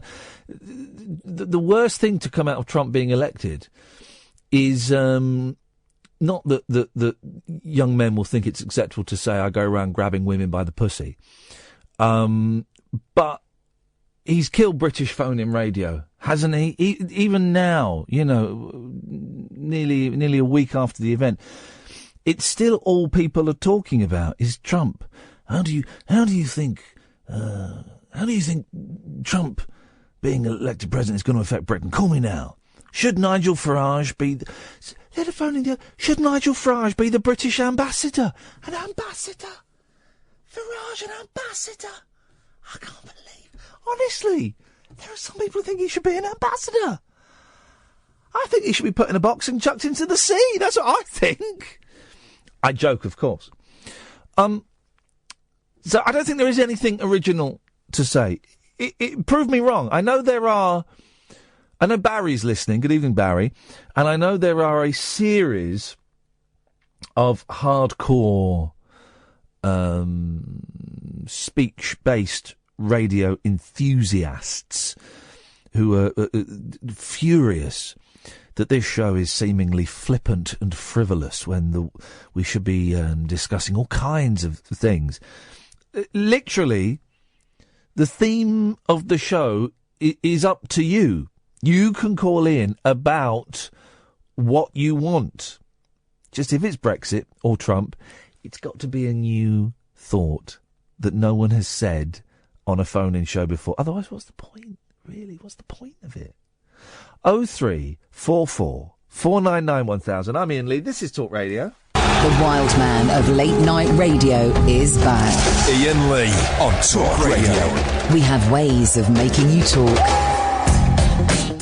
Did anyone actually see the supermoon last night? Because it was cloudy. It was cloudy everywhere. Did you see it? I was looking forward to seeing it. I saw it briefly on Sunday as I was driving to Luton. And I was going along the M40 for a bit, and it was right in front of me. It was massive. This was about 4:00, and it was massive. And then I didn't see it again. Didn't see it at all last night. And it's supposed to be out there tonight as well, but I couldn't see anything when I came in. It's cloudy as, and my friend Watko, who lives up north, phoned me and he said he could see a little bit of it, but not really very much because it's too cloudy. So we don't actually have any evidence that this supermoon exists, do we? We don't have any evidence to back up that this thing is actually real. I don't think the supermoon is real. I think it's all a lie. The papers have gone nuts about it. This is by Abigail O'Leary. The spectacular, once-in-a-lifetime supermoon lived up to its name last night as these stunning shots show. Well, there's not really, actually. The astonishing pictures of the moon at the closest it's been to Earth since 1948. Now, when they say the moon is the closest it's been to Earth, you know how much closer it is to the Earth? Anyone know? Anyone know, guys? Ed's making in miles. Ed, give me a guess. How much closer do you think the moon is to the Earth when it's a supermoon? We finish at 1:00. About 5,000 miles, if I had to take a guess. Okay, interesting. Catherine, how many miles do you think it is? 200,000. No, 100. I mean, that's it! Miles. It's 100 miles closer. Oh. It's 100 miles closer. That's it. I think. Have I got that wrong? I think I've got that right. It's only like 100 miles, so it's nothing. I mean, and I think it's like 1 million miles away from the Earth. I don't know. It's only 100 miles. The view from some parts of Britain was obscured, but the light broke through the clouds to cast a picturesque glow over Northumberland. So you had to be in Northumberland. So was it 200,000 miles away? Is that what you're saying? Typing stuff on the screen is without any context is confusing, so I don't know what that number is. Other photos show landmarks such as the Statue of Liberty set against a stunning lunar backdrop. As it's also a full moon, the satellite appears 14% larger and 30% brighter than normal. Space agency NASA described it as beautiful. I mean, really? Is that the best they can do? Have I got this right? 0344 499 1000. Weren't China talking about blowing up the moon? Wasn't that a thing? Genuinely, this isn't me being flippant. I'm sure, dear listener, one of you will know. I'm sure there was talk in the 90s of China blowing up the moon. They were going to blow up the moon just to show that I'm sure of it. That's not even a joke. That's not even a joke. Someone listening must know that. Honestly, I swear that's a true story. Or a very, very vivid dream. It was one of the two. Here we go. Hackers. You know hackers... Oh, let's read this. Hang on. Hackers have stolen more than 8 million account details from Britain's on the world's biggest adult dating and swingers site. Now, hackers are brilliant, right? Because they can hack into TalkTalk. That lad hacked into... They can... there's the other lad that was going to be extradited to America, and he hacked into loads of different things. And they hack into all these things, and sometimes they hack into, like, Sony PlayStation. Remember they hacked into Sony, and they released, like, films and stuff, right? And they call themselves hacktivists. And they say that they're there to, to do good and stuff. Why don't they hack into ISIS? Or why don't they hack into, like Putin? Why don't they hack into the bad guys? They're too scared to hack into Putin. Imagine hacking into Putin. You'd be terrified. Oh, you would. Hack into America, because you can just go, oh, no, don't extradite me.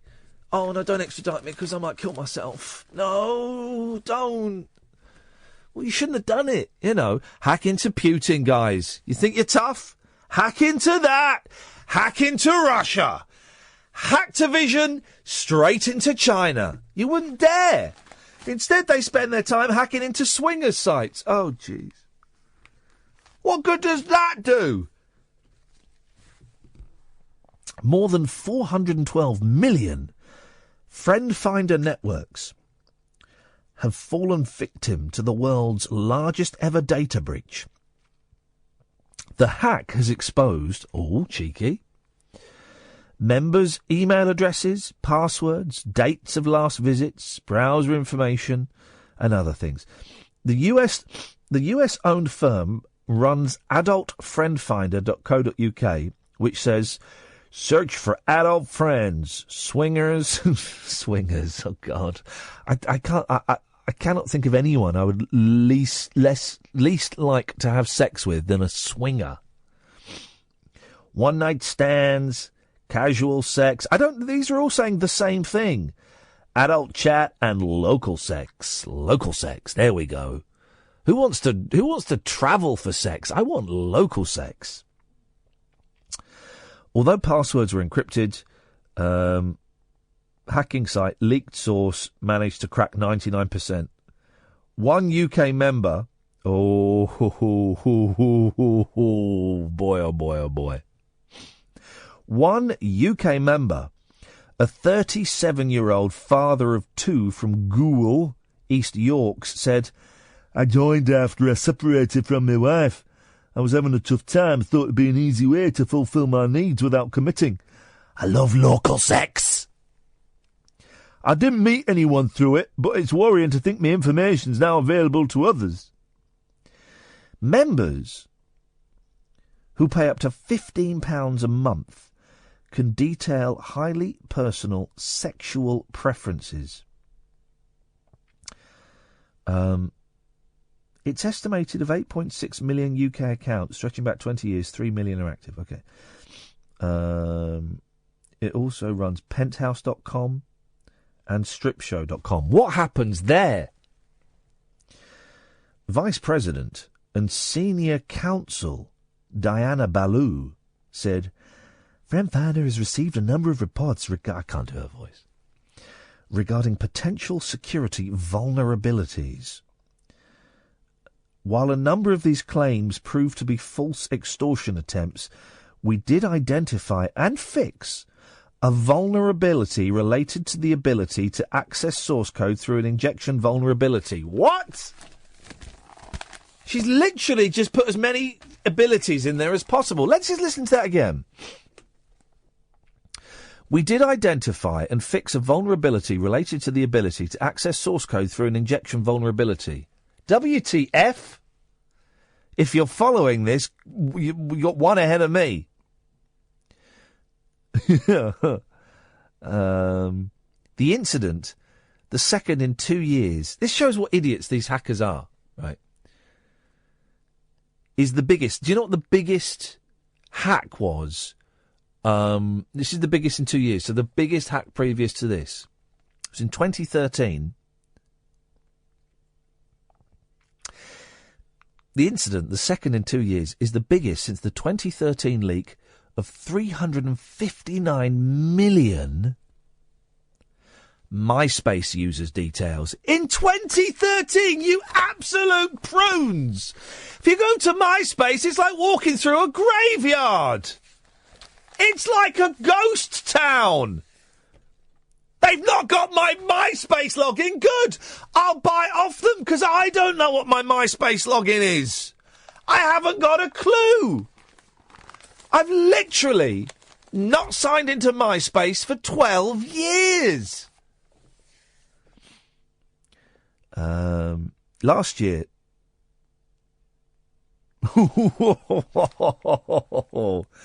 Last year... 0344 499 1000. Carl, I'll come to you in a second.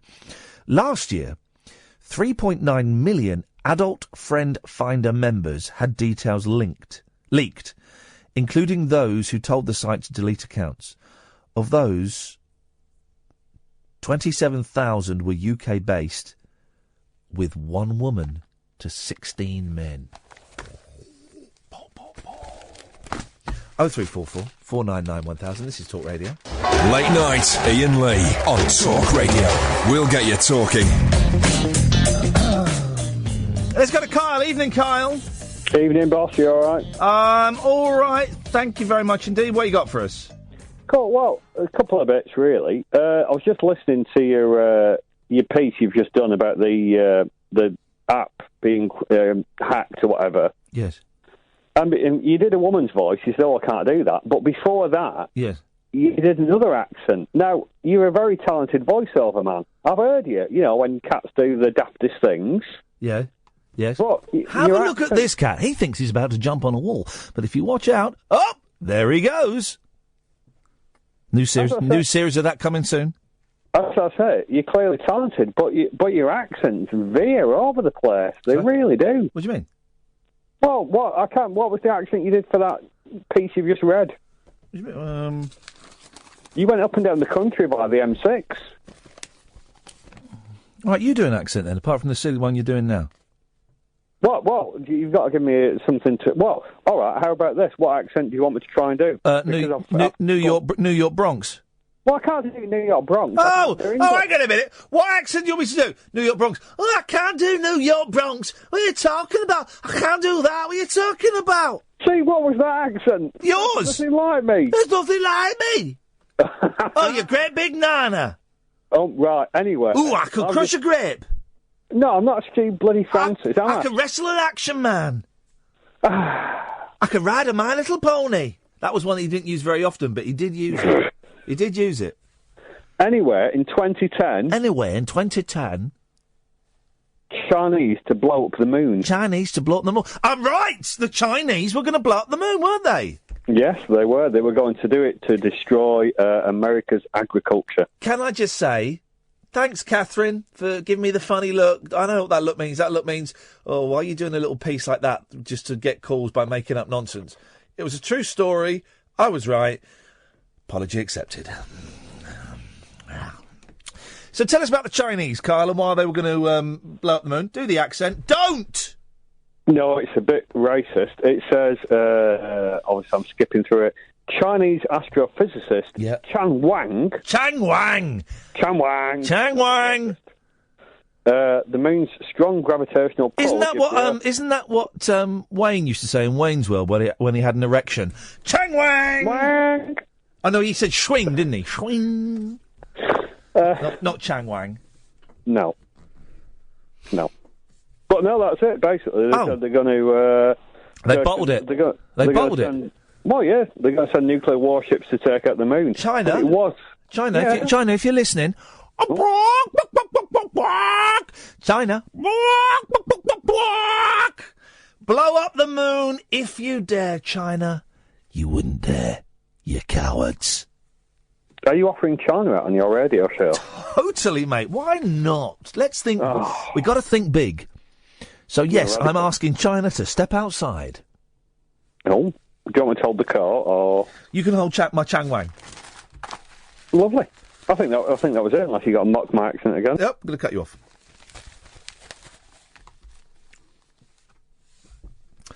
0344 499 1000 is the telephone number if you want to give us a call. You call about anything. At 12:30, Dennis Locorriere from Dr. Hook is coming on. Always a joy to speak to him. He's in the middle of the tour. I went and saw him at the Dr. Hook at the St Albans Arena. The St Albans Arena. And it was absolutely brilliant. It was brilliant. I don't get the musical snobbery anymore. I grew up listening to the Monkees, so I had to defend myself against many attacks from musical snobs. And if it's good music, it's good music. That's it. That's it, really. And it was a cracking show. He's coming on at 12:30. And also this evening, I've been umming and ahhing for ages, but I've relented. Friday, May the 19th, I won't be here, guys. I'm going to be seeing the Beach Boys at the Royal Albert Hall with my two sons. Crap seats, right? It don't matter. They're only 35 quid each. Rubbish seats, way up in the gods. Can't really see anything. Doesn't matter because, let's be honest, they may never get a chance to see the Beach Boys ever again, really. And we're way, way, way up high in a restricted view. And they'll probably get bored. It will be a really long show. So, if they don't want to stick around to the end, they haven't got to stick around to the end. But I finally relented and I booked those tickets. Faraz! Yes, what's going on, mate? I'm doing a radio show. What's going on with you? Not much really. I'm just on Periscope, and someone just told me to call in because I run my own clothing brand, and I thought, you know what, let's go for it and let's see what comes out of it, really. Let's see, Faraz, what comes out of it. How did you... So do you know who I am? Not really, to be honest. I'm a bit baffled at the minute, to be honest. I'm a bit baffled, and this is my job. How did you how did you stumble across me on Periscope? Well, basically, it's one of my social media platforms that I use to promote the brand, really. Hang on a minute. You've been on a media training course, haven't you? No, not really. I studied marketing, actually, so I'm quite good with my social media, etc. But I don't say social media platform. That's what the BBC say, and they're silly for not saying it. Just say, online or on Twitter or on Periscope or something. No, Periscope. Yeah. Periscope. Yeah, that's what I'm talking about. That's it, mate. That's it. That is it for us. So someone sent you a message saying, "Come and watch this guy." Yeah, and that's it. Just call in. Who sent you? No, but hang on a minute. So they sent you the message to join them on Periscope? Yeah, to call you basically and to talk about the clothing. Well, hang on. So are you? Hang on a minute. You know what? Let's go back a bit. Yeah. Are you watching on Periscope? I'm not watching you guys on Periscope, but someone was watching me and asked me to phone you guys. You know? This is insane. So I'm on my own Periscope right now. What the hell? So you're not watching? You're not watching this Periscope? No, I'm not. I've been watched by someone else, and that person told me to call you guys. Right. Hang on a second. Yeah. All right. So Periscope. I'm going to watch you. Periscope.tv. What do I type in after that to watch you on Periscope? Okay, Barber Frizz. How do you spell that? So Barber. Well, how do you spell that? Are you saying Barber or Barber? Barber that cuts hair. Barber. Barber. I think you could have been saying Barber. Barber. No, Barber. Sorry, that's a London accent, I guess. F-R-I-Z. F-R-I-Z? Yeah, Barber Frizz. Barber Frizz. Yeah, that's it. I'm going to see your face, man, and if you're ugly, you're getting cut off. Frizz. F-R-I-Z. Hey! Yes, mate, what's going on? Yeah, Barber Frizz. Talk to yourself, Raz. Yeah, that's it. I'm talking to myself. I can hear myself. I'm echoing right now.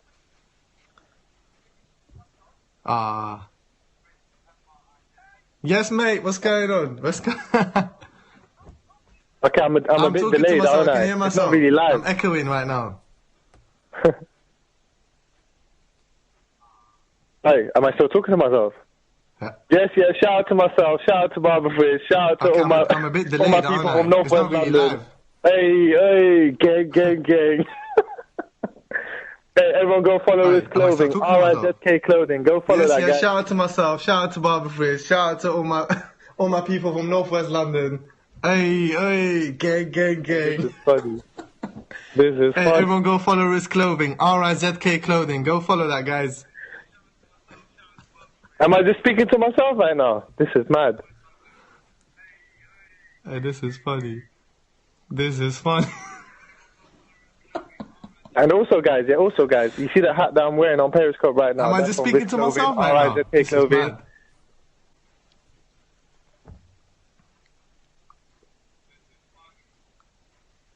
And also, guys, you see the hat that I'm wearing on Periscope right now? That's from Risk Clothing, RIZK Clothing. Risk TV on YouTube right now. Go follow Risk Clothing. Out now, new photo shoot. YouTube series is going to come out soon next month.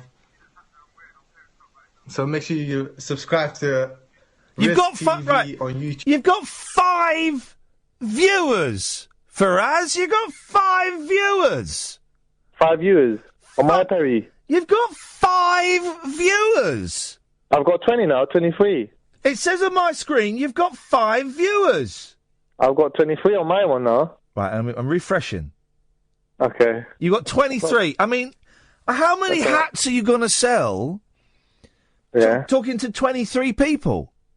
You know what? Yeah, to be honest, to me, it's not about quantity. It's more about quality and what type of people I like to approach. Because Faraz? Yeah, go on. Tell me, bro. Faraz, you're fired. Am I fired? Are you Lord Sugar now? Yeah. If I was Lord Sugar, right, and you came in and said it's not about quantity, it's about quality, I say you can shove quality right up your jacksie. Faraz, you're fired. No, but listen. Then I'll tell you. Well, the last episode I showed you that I was a great leader, and we won the challenge as well because of my sales and my expertise. You know, so I think I deserve one more chance to see if I can prove myself in the next challenge. You didn't sell. You were the worst seller this week. You made your team 75p. 75p. Yeah, but the other team had a loss. Yeah, but they did it with style. They did it with style, but they got sacked in style as well. At least I didn't get sacked, and I held my own, you know? Yeah, and that was the point. You were too busy holding your own and not selling to others. Faraz, enough of the back chat. You got a smooth beard. You got your hat on back to front. You got a chunky knit jumper. You got a chunky gold chain. You're fired. Silver, mate. Well, okay. Well, I doubt it's even that. Faraz, nice to talk to you. Best of luck with the clothes. All right, take care. Thanks, take care, mate. Bye-bye. Let's go to Pablo. Hip, hip, hip. He was a nice man, wasn't he? Yeah, it's good. I want to buy a hat now. It's a nice hat, you know. I wish him the very best of luck. What you got for us, Pablo? No, really major. Just as a kind of left field swipe at this whole election malarkey. Oh, hang on. What are you going to talk about? Well, just the social media aspect of it. What about? Are you talking about Trump? No. Brexit? Indirectly. Well. But Pablo, listen. I'm going to give you the space of the news to decide if you actually want to tell me this or not. Okay? Okay. No. Think about it. So you got about 5 minutes to really have a solid, hard think about what you're about to tell me. And if you think it's worth telling me when we come back, we'll listen. And if I come to you and you go, actually, and I've thought about it, it's not worth listening, we won't think any less of you. Is that okay? That's fine. Okay. It's a deal then. Across the UK, online and on DAB. Access all radios. Talk Radio. Give it some lip. Talk Radio. 0344 499 1000. We'll find out in a few minutes whether Pablo does have something worth saying. I'm Iain Lee. This is Talk Radio. Late night, Iain Lee on Talk Radio. We have ways of making you talk.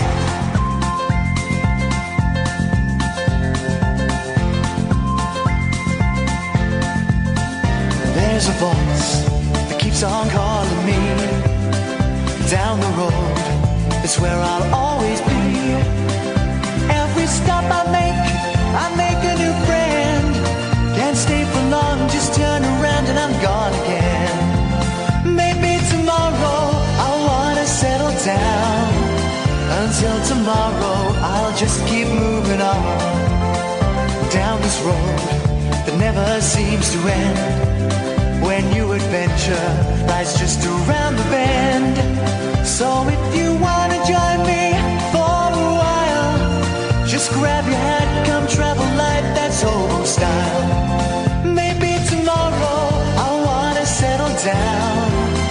Until tomorrow, the whole world is my home. So if you wanna join me for a while, just grab your hat, come travel light, that's old style.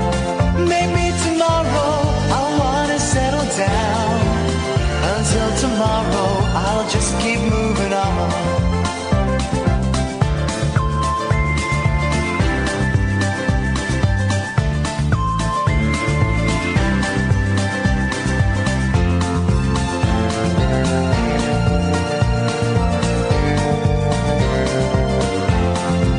Maybe tomorrow I'll wanna settle down. Until tomorrow I'll just keep moving on. There's a world that's waiting to unfold. A brand new tale no one has ever told. We've journeyed far but you know it won't be long. We're almost there and we paid our fare with a hobo song. Maybe tomorrow I'll wanna settle down. Until tomorrow I'll just keep moving on. So if you wanna join me for a while, just grab your hat, come travel light, that's old style. Maybe tomorrow I'll find what I call home. Until tomorrow, you know I'm free to roll. So, before the break, we were speaking to Pablo. He had something he wanted to talk to us about. I gave him the chance to stick or quit. Pablo, what have you decided? It's a bit parky out, isn't it? I've noticed it's getting colder outside. I was thinking either a redirection of the observation or I could go for some shameless self-promotion. Well, you can do the observation if you want. Well, it's merely been talked about in connection to current events, but it is something that has been a gripe of mine for a long time, which is the kind of false information things that turn up on Facebook and oh, Twitter, no, well, yeah, that was the big story tonight, is that loads of fake news has been reported as real news on things like Facebook and Twitter. But part of me thinks if you're getting your news from Facebook, then you're an idiot and you deserve everything you get. Well, that's the thing. I kind of fell afoul of this. There was this water filtration thing going about, this video showing that tap water and other types of water are just full of murky poisons and only stuff that you buy from a water purifier. That's the only way to go. And was that sponsored by, I don't know, a water purifier company? Well, it's pretty much, it's moving into Edmund's territory with some of these technological marvels. It's basically, essentially just some sort of electrified stick that goes in some water, and all it does is it agitates all the... But Pablo, that wasn't reported as news, was it? Well, no, it's not completely untrue, and a little bit of research finds that its origins come from basically door-to-door con artists who would come round and say, oh, your tap water's all wrong, look, I'll show you. And now it's got in the hands of these, I forget the chap's name, but it's something Wolf or thereabouts on the... Yeah, don't give us any more of his name, just in case it is actually a marvellous some sort of self-help guru. And we love it. But I'm confused as to how you would consider that to have been reported as news. On Facebook? No, I just mean it's the way it's like essentially people don't necessarily treat it as news and accept it as fact necessarily. I don't, but do people? Because I don't take anything I see on Facebook. I don't believe. Well, I think it's something that's the way I would go, but I'm finding I don't know whether it's just. As time goes on and people are just so used to interfacing with Facebook or Twitter, which is like the first thing they do in the morning and the last thing they do at night. And, sometimes, if you're reading something, then go to sleep. I've had some crazy dreams falling asleep reading a book. So if you're reading something saying that some fella did something which he may or may not have done, then, I'm just giving it general. I had a dream last night that I was in The Apprentice, but I couldn't remember which team I was on. And I was trying to, and there was there was one called Stella Creasy, Stella something, wasn't it? What was her last name? I can't remember her last name. But in the dream, I kept Stella English. Oh, okay. In the dream, I was trying to phone her up because she knew what team I was on. Does that come from Facebook?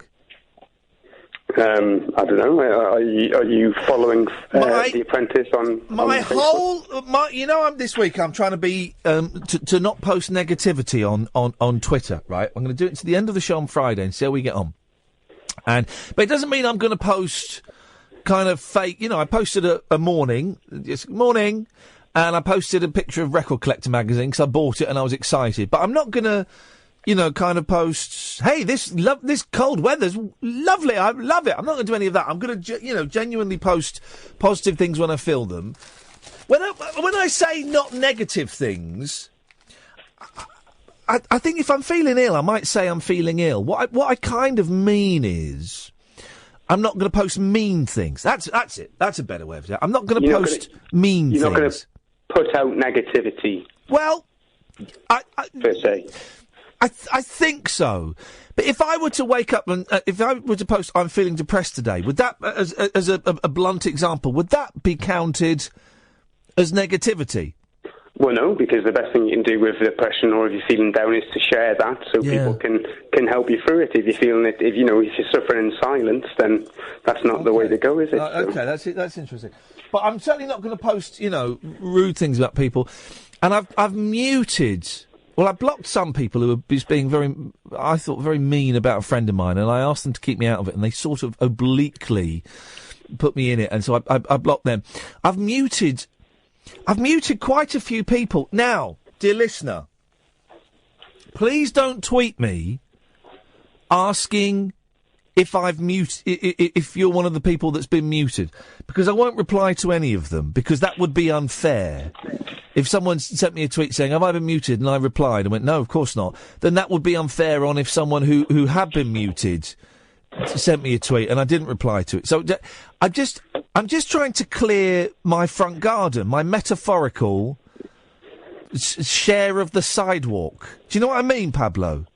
Oh, definitely, yeah. I'm just trying to take out some of the darkness that is in my life that I think I can get rid of, and that means muting some people who aren't necessarily bad people, but I just, what they have to say, for whatever reason, sits uncomfortably with me, and that's okay. Yeah, I think sometimes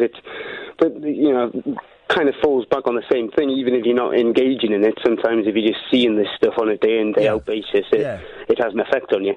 So, but now loads of people are going to start tweeting me saying, "Oh, have you muted me?" Don't play that game, because that way madness lies. Pablo, thank you very much. 0344 499 1000. Ali! Hi. Hip, hip, hip. What's going on? I'm doing a radio show. Yeah, I've just been told to call. I hear there's a really good topic going on. Yeah, there's a really good topic going on. What would you like to say about the really good topic going on? I have no idea what the topic is. Oh! Who told you to call? One guy was telling me posing could be from your radio, and then I just called. The what? And then sorry? What? Someone on Periscope was posing to be from your radio station. Oh, there's another one of those, is there? No, it's not. It's not. I'm afraid, Ali. We don't tout for business on Periscope, I'm afraid. Yeah, that's fine, but we can talk anyway. We can.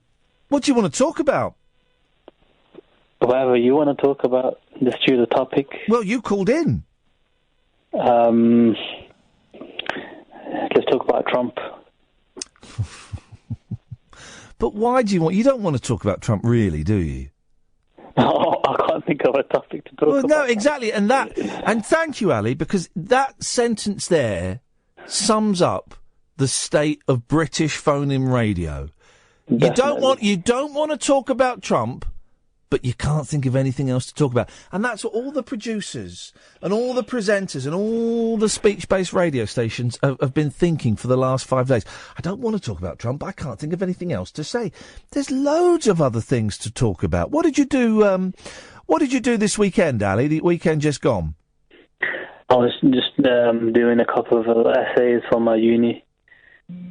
And how did they go? They went fine, it wasn't too bad. What are you studying at uni? I'm studying primary education at the moment. Here we go, beautiful.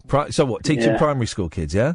Yeah, hopefully after 2-3 years. Okay, well, and I'm imagining, is there a specific age you want to teach them, or a specific subject you want to teach them?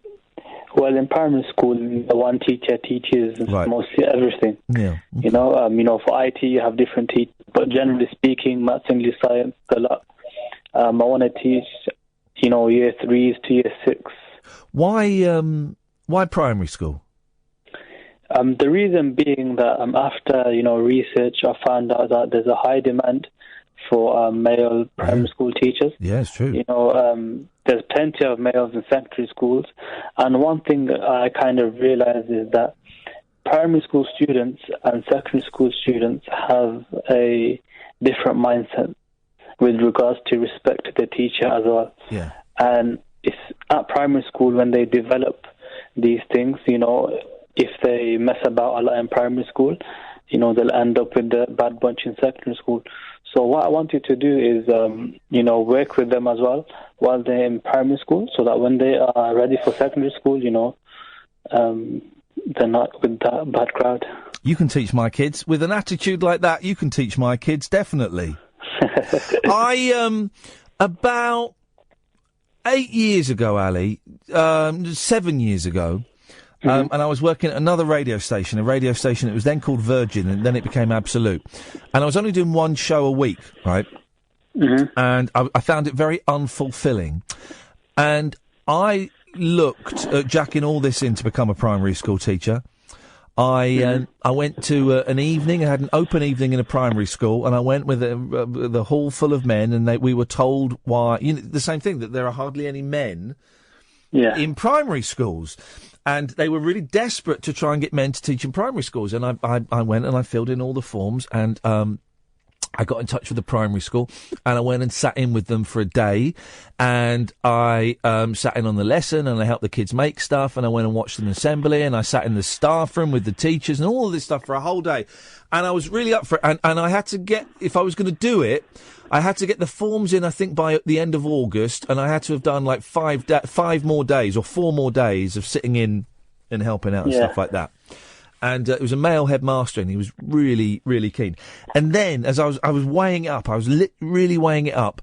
We found out that we were going to have our first baby, and I got offered from going one night a week on the radio station to 4 nights a week, or 4 nights a week on the radio station. So it was a lot more money. And I thought at the time, now with the baby on the way, is not the time to take a massive pay cut. Because what's the starting salary is like 24,000 or something? Yeah, around that. Yeah. And I was earning quite a bit more when I went to 4 shows a week. But, Ali, but, there is a part of me that when this nonsense ends, when this silly career that I've got, working on the radio and dicking about on the TV comes to an end, which it will do. It'll come to an end, right? It can't sustain itself forever. Correct. Then I want to go back and be a primary school teacher. I want to do it, man. I want to do it, and I want to do it for the reasons that you're saying. Wow. You know what? I've never met anyone that actually had the kind of passion that I've got. Basically, everyone's just in it. Oh, they want to make money. You know, they're doing it for money. Obviously, we're all doing it for money at the end of the day. Yeah, you want to eat, you want to buy clothes, you want a nice place to live. There's no shame in that. Of course. But like, what I've realised is no one cares anymore about the youth. No one wants to sit with them. No one wants to work with them. They just want to shove them all in a youth centre, and then that's it. How far are you down your studies, Ali? When are you going to graduate, and when are you going to become a teacher? Okay, so I've got, I'm in second year now. I've got one more left. Yeah. I might do like a placement year for more experience, and then that's it. So say about another 2 years left. I wish you the very best of luck, man. We need more teachers like you. You'll do a great job. You'll do a great job. Thank you very much. Best of luck, Ali. Thanks for calling, and call in any time you want, man. Okay, thank you. Thank you. We don't go touting for calls on Periscope and Twitter. Well, with Twitter, I kind of tweet and stuff, but there's a fake talk radio account, and I'll email Periscope in the morning, get it shut down. But thank you. Thanks for getting in touch with Ali and putting him on, because what a brilliant call. What a brilliant call. More teachers like that, please. I'd be more than happy having him educate my kids with that attitude. It's a tough old job. But yeah, I enjoyed that. Thank you. 0344 499 1000. This is Talk Radio. The wild man of late night radio is back. Iain Lee on Talk Radio. We have ways of making you talk. 0344 499 1000 is the telephone number. If you want to give us a call, you're more than welcome to. We'll have Dennis from Dr. Hook on in a little bit. I'm sort of going through the papers, but there's not really much going on in the world at the moment. Everything seems to have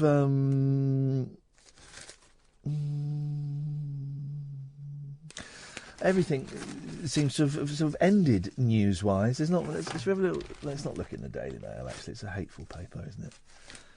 It's a hateful paper. 0344 499 1000 is the telephone number. Should you post pics of your kids on Facebook? Yeah. Let's do that. I want to play a song as well going into it. So you tell me what you want to do, guys. You tell me what you want to do. Dearie me. Oh, here we go. So the Daily Mirror has collected all of the. Okay, yeah, and then I want to play a song when we come out of that. Okay.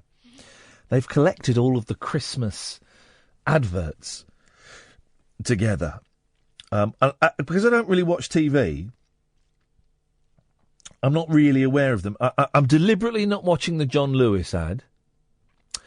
And I have sat through the Sainsbury's ad. 3 minutes and 20 seconds. It's the longest ever ad in UK TV history. It's too long.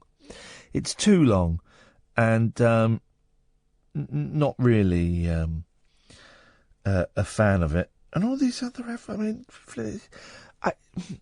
when did that become a news story? That adverts were happening and they're spending more and more... I don't get it. For me, Christmas when I was a kid was the Argos catalogue. That was you knew Christmas was coming because you were allowed to flick through the Argos catalogue. You go, yeah, I want that, I want that, I want that, I want that, I want that.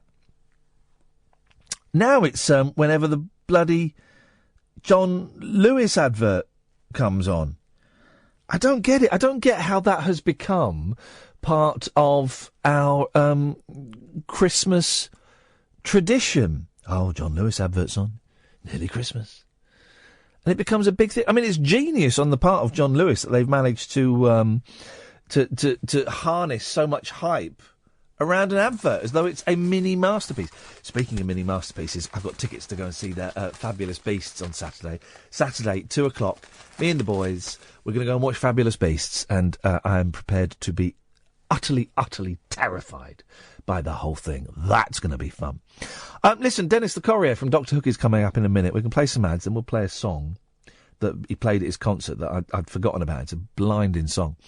And then we'll talk. If you want to phone up and talk to him, you're more than welcome to. 0344 499 1000. This is Talk Radio. Across the UK, online and on DAB. Late night, Iain Lee on Talk Radio. We have ways of making you talk.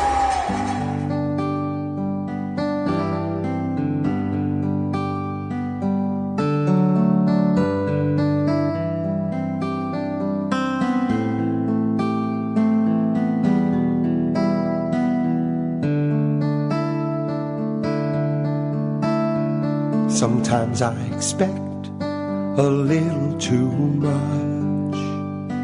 Sometimes I push too hard, trying to see what you will be. I lose sight of who you are. You're still a young man with the world in your hands to mold any way you choose. Your dream and mine are one of a kind. We both want the best for you. I just want to see you shine, son, as bright as you can. You're an exceptional boy. You'll be a hell of a man. Whatever you decide to do, just give it your best, and that'll be fine. I just wanna see you shine, son. Wanna see my sunshine.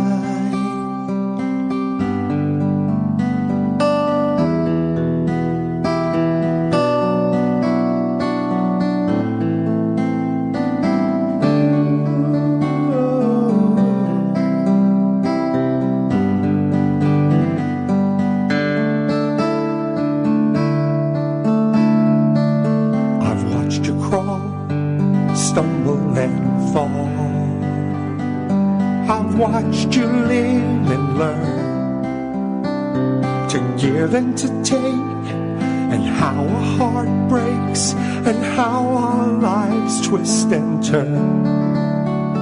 You don't have to be the reflection of me. You don't have to fill my shoes. But if you need a hand, you know your old man will always be here for you. I just wanna see you shine, son, as bright as you can. You're an exceptional boy. You'll be a hell of a man. And whatever you decide to do, just give it your best, and that'll be fine. I just wanna see you shine, son. Wanna see my sunshine. Yes, I just wanna see you shine, son. Wanna see my sunshine.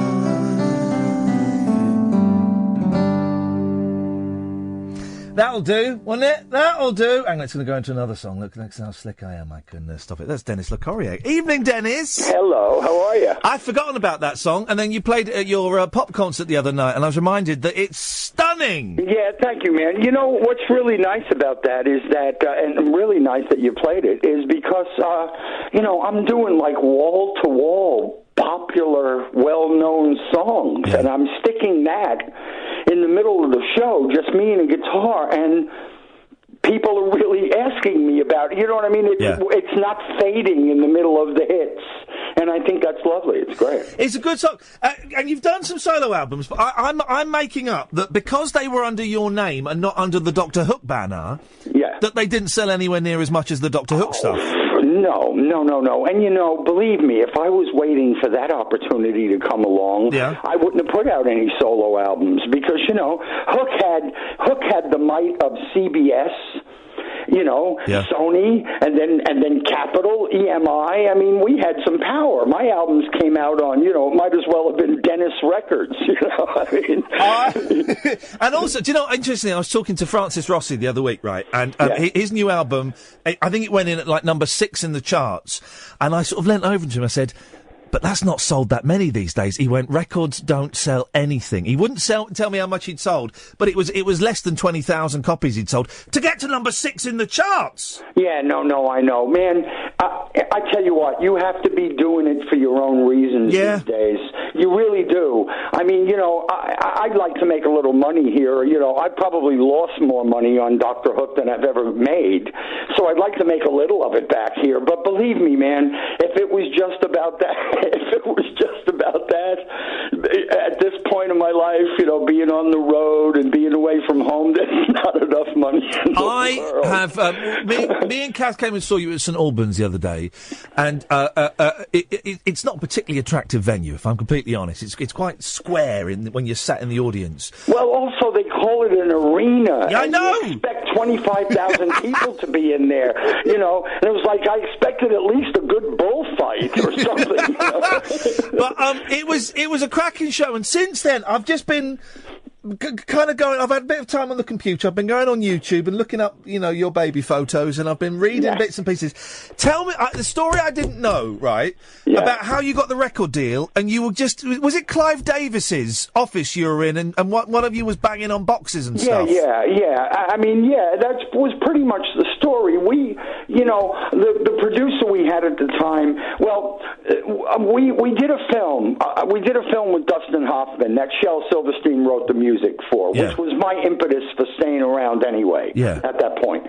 And the film was on CBS Records, so the soundtrack came out on CBS Records, and so CBS kind of got wind of us, and our producer at the time, had the good sense to get us in the office. And when we went in there, we played guitars, and the drummer used the waste bin as but I'll tell you what, we had no idea who Clive Davis or anybody was. I mean, so we weren't afraid of this guy. I mean, because we were going to go back that night and play in a bar where we might be killed if we didn't know, some country music or something. So we certainly weren't afraid of this guy in a suit, and we just played. We just did it. And there was something I liked about the spirit. And I have to tell you, man, Clive Davis, later on, he got himself in some trouble for doing just what everybody was doing. I think he appropriated some money for a bar mitzvah party or something, but really, if you think about it, they were probably gunning for him anyway. They needed him out of there. And he was our champion at CBS.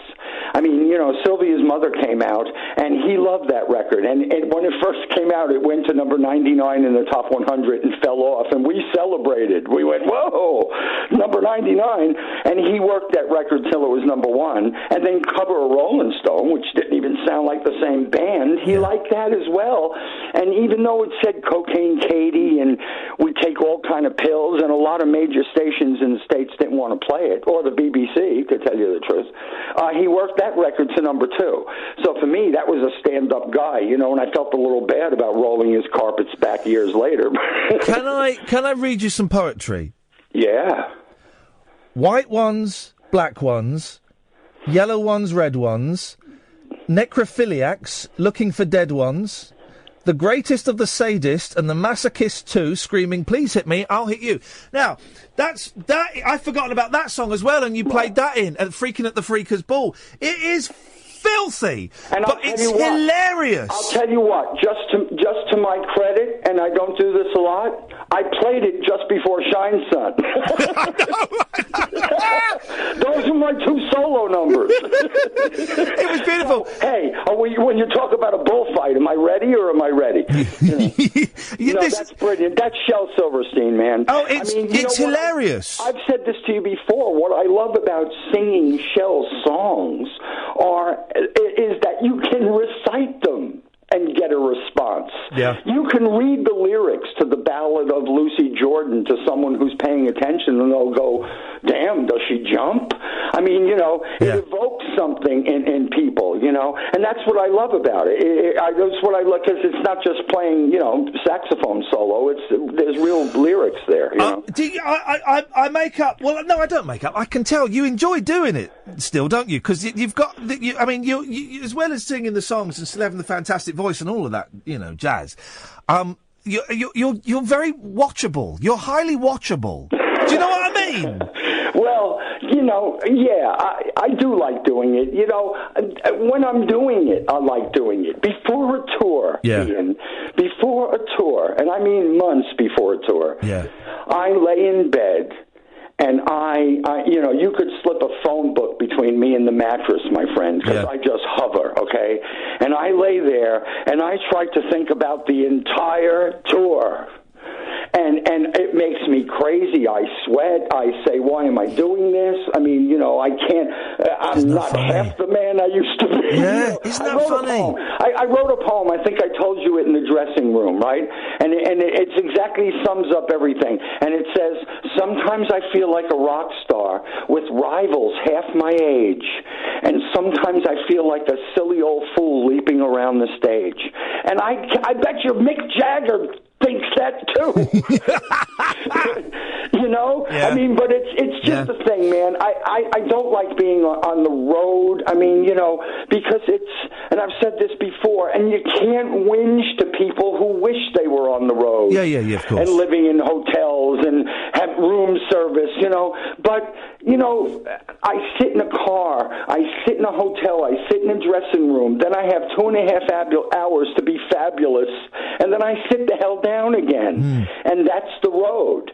And there's very little input and a whole lot of output, But it's different now, because you live here now. Yeah. So you've lived here for years and years and years. So I'm guessing most nights you get to go home now, instead of... Not most nights. Oh, okay. But some, and I'll tell you what, my friend, not to make it sound like, this guy's never happy, but it's not any easier to come home and get here at 2 a.m. and be surrounded by all my things and know I'm leaving at 11 for the next place, you know, because when I'm in a hotel, if we're leaving at 11, I'm down in the lobby at 10:30. I mean, I'm done with this room, pal. Yeah. You know what I mean?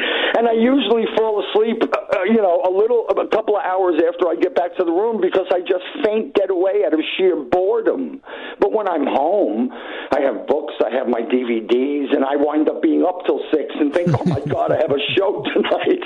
So it's just a mindset, you know. But I really do, before a tour, I agonize about all of it. Then, of course, man, you know this, you do it every night. Yeah. You sit there and you go, what am I going to talk about? What am I going to do? And then it's 1 minute after another, and 3 hours go by. Yeah, and that's what once I go out there, because I never really plan what I'm going to say to an audience, because I'm going to sit on my sofa and write a monologue with my Shecky Green, the Las Vegas comedian, but I'll talk. And some of the things I say, I've said somewhere before in another context. Shock horror. But it's just whatever it is, man. And so, to answer answer your question, while I'm doing it, I really like doing it, but that's 2.5 hours a day, man. Yeah. I remember Van Morrison said, if I could do the show and go home, I'd love this. Yeah. You know? Here's something I can never quite get a handle on. How big were you in the States? I know you were big over here, and I get the impression that you were one of those bands that was kind of, you had hits in the States, but that you were bigger over here. Is that right? Well, we were probably more exposed here because it was easier to be more exposed by now. When you're on TV, everybody saw it. I mean, in America, you can be a big success on the East Coast and nobody on the West Coast knows you're breathing. It's just big. I tell people all the time, they say to me, when are you going to come back and tour in the States? And nobody tours in the States unless you're Bon Jovi and you're going to do 15 stadiums and go home. You play you play a bunch of dates on the East Coast, then you go out to Texas and play 7 dates, then up the Canadian border and maybe into Canada, but nobody just tours the States per se, And we sold a lot of records. We started to be a staple on afternoon talk show television, but there were no real forums for rock and roll. The Midnight Special was about it. Am I correct in thinking you introduced Prince on American TV for the first time? Yeah, we introduced Prince, and we also introduced Leo Sayer when he was still wearing that little harlequin. Oh, he was doing the mime act. Huh? He was doing the mime act, wasn't he? Yeah. We introduced him, but it was great, man. I mean, it was nice. It was a good show because everybody was on there, and we hosted it a couple of times. And I always like doing that stuff. I don't sweat the having to talk to people stuff. I will tell you that after the shows, I go out and I meet everybody who cares to queue up, and I don't want to sound like I'm flattering myself, but there's a lot of people in the queue. Dennis, how do you do, because I've been doing a few live shows, and I stick around afterwards, because I kind of think if people have been kind enough to put some money in my pocket, then at least I can do is stick around, have a photo, and shake their hand. Yeah. And when people say nice things to me about what the show... I had a couple that flew over from Dublin to come and see me the other day in Luton, and people say nice things about the show. I never know how to take that, and I'm learning to go... Thanks very much. That's very kind. Thank you. How do you take it? I take it the same way I take the show. I mean, it's the same. I think I said this to you just before the show the other night. The thing that's been my saving grace through all of this is that I don't become another person to perform. I'm not another person right now. You know what I mean? I don't have to become an Indian chief or a vampire bat to get the point across, And I don't feel like that after the show either. We've had to, believe it or not, knock the individual posed photos on the head. Right, too much time. And not just for us, for the venue. Right. The venue's got like 12 people on staff, and and I'm glad handing over there. But I don't mind talking to people, man. I really don't. I'll tell you one thing that kind of bugs me, and it bugs me on a human level in my particular life, is that, and there's not many. I'm talking about there's maybe been 4 on this whole tour so far, and we've done 25 shows. Yeah. People that come up wearing an eye patch. Yeah. And it's not because I think, they remember the guy with the eye... Of course you remember the guy with the eye patch. What bugs me is that the guy with the eye patch was a friend of mine for years, and he lost his eye in a car accident. Yeah. A really terrible car accident. And when they come up and want to take a picture with me while they're wearing an eye patch, it makes me feel like I'm making light of his car accident. So if anybody's listening, it's not a good idea. I'd love to talk to you, but that's not a good idea. It really freaks me out. It makes me really uncomfortable for a guy who's a very dear friend of mine for a long time. It's interesting you mentioned the guy with the eye patch, Ray Sawyer, right? Yeah. You're the voice of Dr. Hook, and I think it would be fair to say that he was kind of the image of the cowboy hat and the eye patch was used on a lot of the album covers. Oh man, I tell you what, Ian, when we were just another band on television for 3 minutes, it really helped that they went, the band with the eye patch. Yeah. I mean, it really, really did help, There's no chance of you guys ever getting back together again? No, first of all, just on the physicality of it, Ray is 13 years older than me. Yeah. So Ray is pushing 80. Wow. And he's broken a hip recently, I heard. And so I don't know. He was on the road using the Dr. Hook name for the longest time, and I stayed out of the way. Because the last thing I wanted to do while he was using it, he felt like he needed to use it, was be in the battle of Dr. Hook. Yeah. my God, please, So I stayed out of the way, and I was licensing. I hate to talk about that. I was licensing him the name, and the license ran out at the end of last year. And I thought, I've protected this name for a long time. And when the Timeless album came out in 2014, it really turned the light on for me, because it really people started talking to me about just how much this meant in their lives. And now, with the passage of time, we're talking about original fans, their kids, and their kids, and it's hard to dismiss. And I thought, I put out solo albums. I'm struggling to be someone when I actually am someone in some strata, and maybe I could use this for the good, and that doesn't mean I'll go out and save everybody's lives, but people seem to have a real emotional attachment to this stuff. And I guess one of my problems, the reason I stayed away from it for so long, was because for a little while the audience had more of an emotional attachment to it than I felt I did. You didn't feel connected with your history. I resent it, because if I didn't sing Sylvia's Mother, I was crap. Yeah. You know what I mean? And now with the band, I sing Sylvia's Mother, all the harmonies come in, I almost forget to sing the lead. It's lovely to hear, So. How many of the original members of Hook are alive? Because I know a couple have died, haven't they? Yeah, there's 4. There were a couple of members that changed over the years. John Walters, who was the drummer, was probably my best friend. He passed away some years ago. The bass player, Jance, is gone. Rod Smar, who was in the band in later years but also produced my solo albums with me, he's gone. Billy Francis, the keyboard player who was there from the very beginning, he's gone. And there's a couple of members scattered around. I still talk. I'm in contact with Rick, the guitar player in California, and it's nice. It's nice that we're in touch, because it's like talking to an old army buddy, and all you got to do is look in their eyes, and you can see the bullets going over their head too, and you go, "Oh, hi," And it's there's not, we sustained pretty long. And I'll tell you one thing I'm proud of too, is there were no rehab stories in Dr. Hook. Yeah. There really wasn't. There was none of that. I mean, we looked like we weren't going to make it through a show. But, when people say to me, hey, is it true you guys were high all the time? I'd say yes, and David Bowie was actually from Mars. Yeah. I mean, there's an element to it. I'm not saying we never got stoned.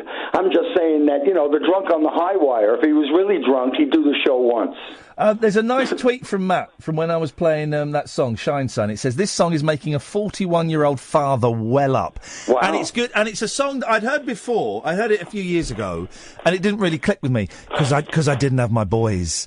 And now I've got my boys. It's a perfect 3.5 minute encapsulation of what every dad wants. The nicest thing for me is that I find that the song is adaptable to other people. Yeah. Even as much as a woman saying to me, I'm not a dad, but I have a daughter. I feel that way about my daughter. I mean, you can let it cross over to the gender, but I like it, man. I mean, I wrote it. I had a verse and a chorus, and that second verse, a fellow in Nashville named Frank Myers helped me write the lyrics to the second verse. And one of the reasons he did is because the second verse is really about being there when they crawl, and I was on the road a lot, and I almost felt like I needed a ringer. How does it feel to be around when your kid's really little? But for the most part, the song came from my feelings about my son at the time, because I did travel a lot, and it wasn't now, man, this Skype and this FaceTime, and when I was on the road, the early Hook, you'd be in Germany, and you'd stop the coach and find a payphone and hope you had enough coins, German coins, to make a call, and if you did and there was nobody there, you got back on the bus and waited till you find another payphone. I mean, it's it's space age now. You can stay in touch, and still sometimes you don't want to. Dennis, you mentioned. Are we allowed to mention a new album? Well, or is that top secret? There isn't anything official, but I'm definitely thinking about another Hook album. I don't have it formulated in my head because, right now I'm in the stages of thinking, well, but you want it to count for something. I don't want to just have it be a vanity project to say I did. Yeah. I'd like somebody to hear it. I'd like really to get Hook back out there, just the name. I'd just like to resurge it a little bit and make it the the respectable thing it was on the radio. And it's starting to turn back into a concert concern, which I like. We've been getting reviews not only from audiences but from critics, dare I say it, that are saying well, this looks like Hook could be a concert thing, and that's what I want it to be, man. I don't need this to be a funeral every night. Yeah. I really don't. If we're just there to smell the flowers and light a candle for who I used to be, then I'm going home. Yeah. We, me and Kath had such a good night when we were there, and there was a very drunk bloke right next to us. Every time a song started, yes! Have it! He was loving it! And, man, what am I going to do? What am I going to do? Get him out of here! For the new album, there's got to be a couple of Shell songs that never got done. I'm thinking. Okay. I'm reaching out. What? But I would like I said, I would like to get some attention. And just so I'm just going to say this, but this tour, when it started, it was a little bit like, does anybody care about this? Does anybody really care about this? Not just from me, from promoters and blah blah blah. And so I put my neck on the line. You paid for this, did you? You paid for this tour, didn't you? Well, to the point where they're talking to me about a UK tour around this time next year, of different dates than we've done, but a kind of backed by popular demand thing. Yeah. And we're going back to New Zealand and Australia in May.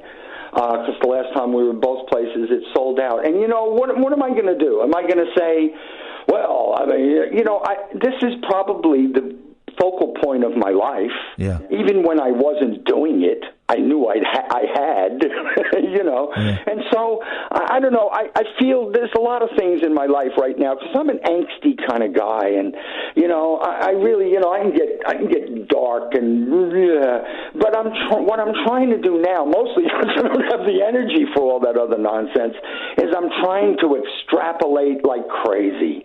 I'm trying to look for the good news, and it all comes wrapped in some horrible taste, and you gotta go, but it's in there. The good news is in there, it's just in there. And all I do when I stress myself out is I make it worse.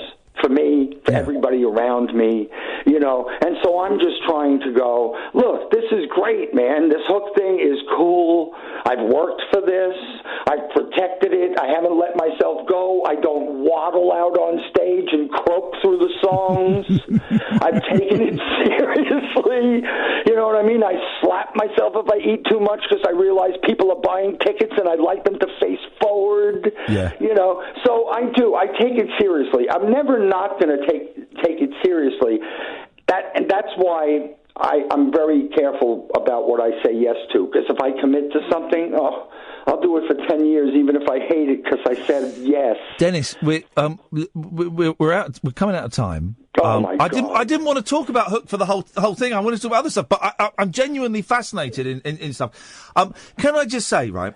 Yeah. When I was growing up, my household, the music of my parents was you, and it was Neil Diamond. You and Neil Diamond, and I kind of resented that for a long, long time. And I kind of resent that it was us and Neil Diamond too, if you want to know the truth. And then I got it. And now I'm a big fan of yours and a big fan of Neil Diamond's. Honestly, it is the weirdest thing that I now consider you to be a friend, a proper actual friend. And we talk and we message and occasionally we meet up and occasionally we don't. And it's just, it's still a thrill that the guy that was singing, I don't want to age you, man, but the guy that was singing when I was a kid, and making my mum happy and stuff, I've got your phone number, and if I know that if I'm struggling, I can give you a call and you send me some lovely private messages on Twitter, and you're a decent man, Dennis. Man, just so you know, just for the record, I would have just called you at 12:30 and talked to you for a half hour, even if you didn't have a radio show. If I didn't have a radio show, you'd be talking to me for an hour. That's the thing. No, something thing. Even if I had to talk to a dial tone for a half hour, I would continue.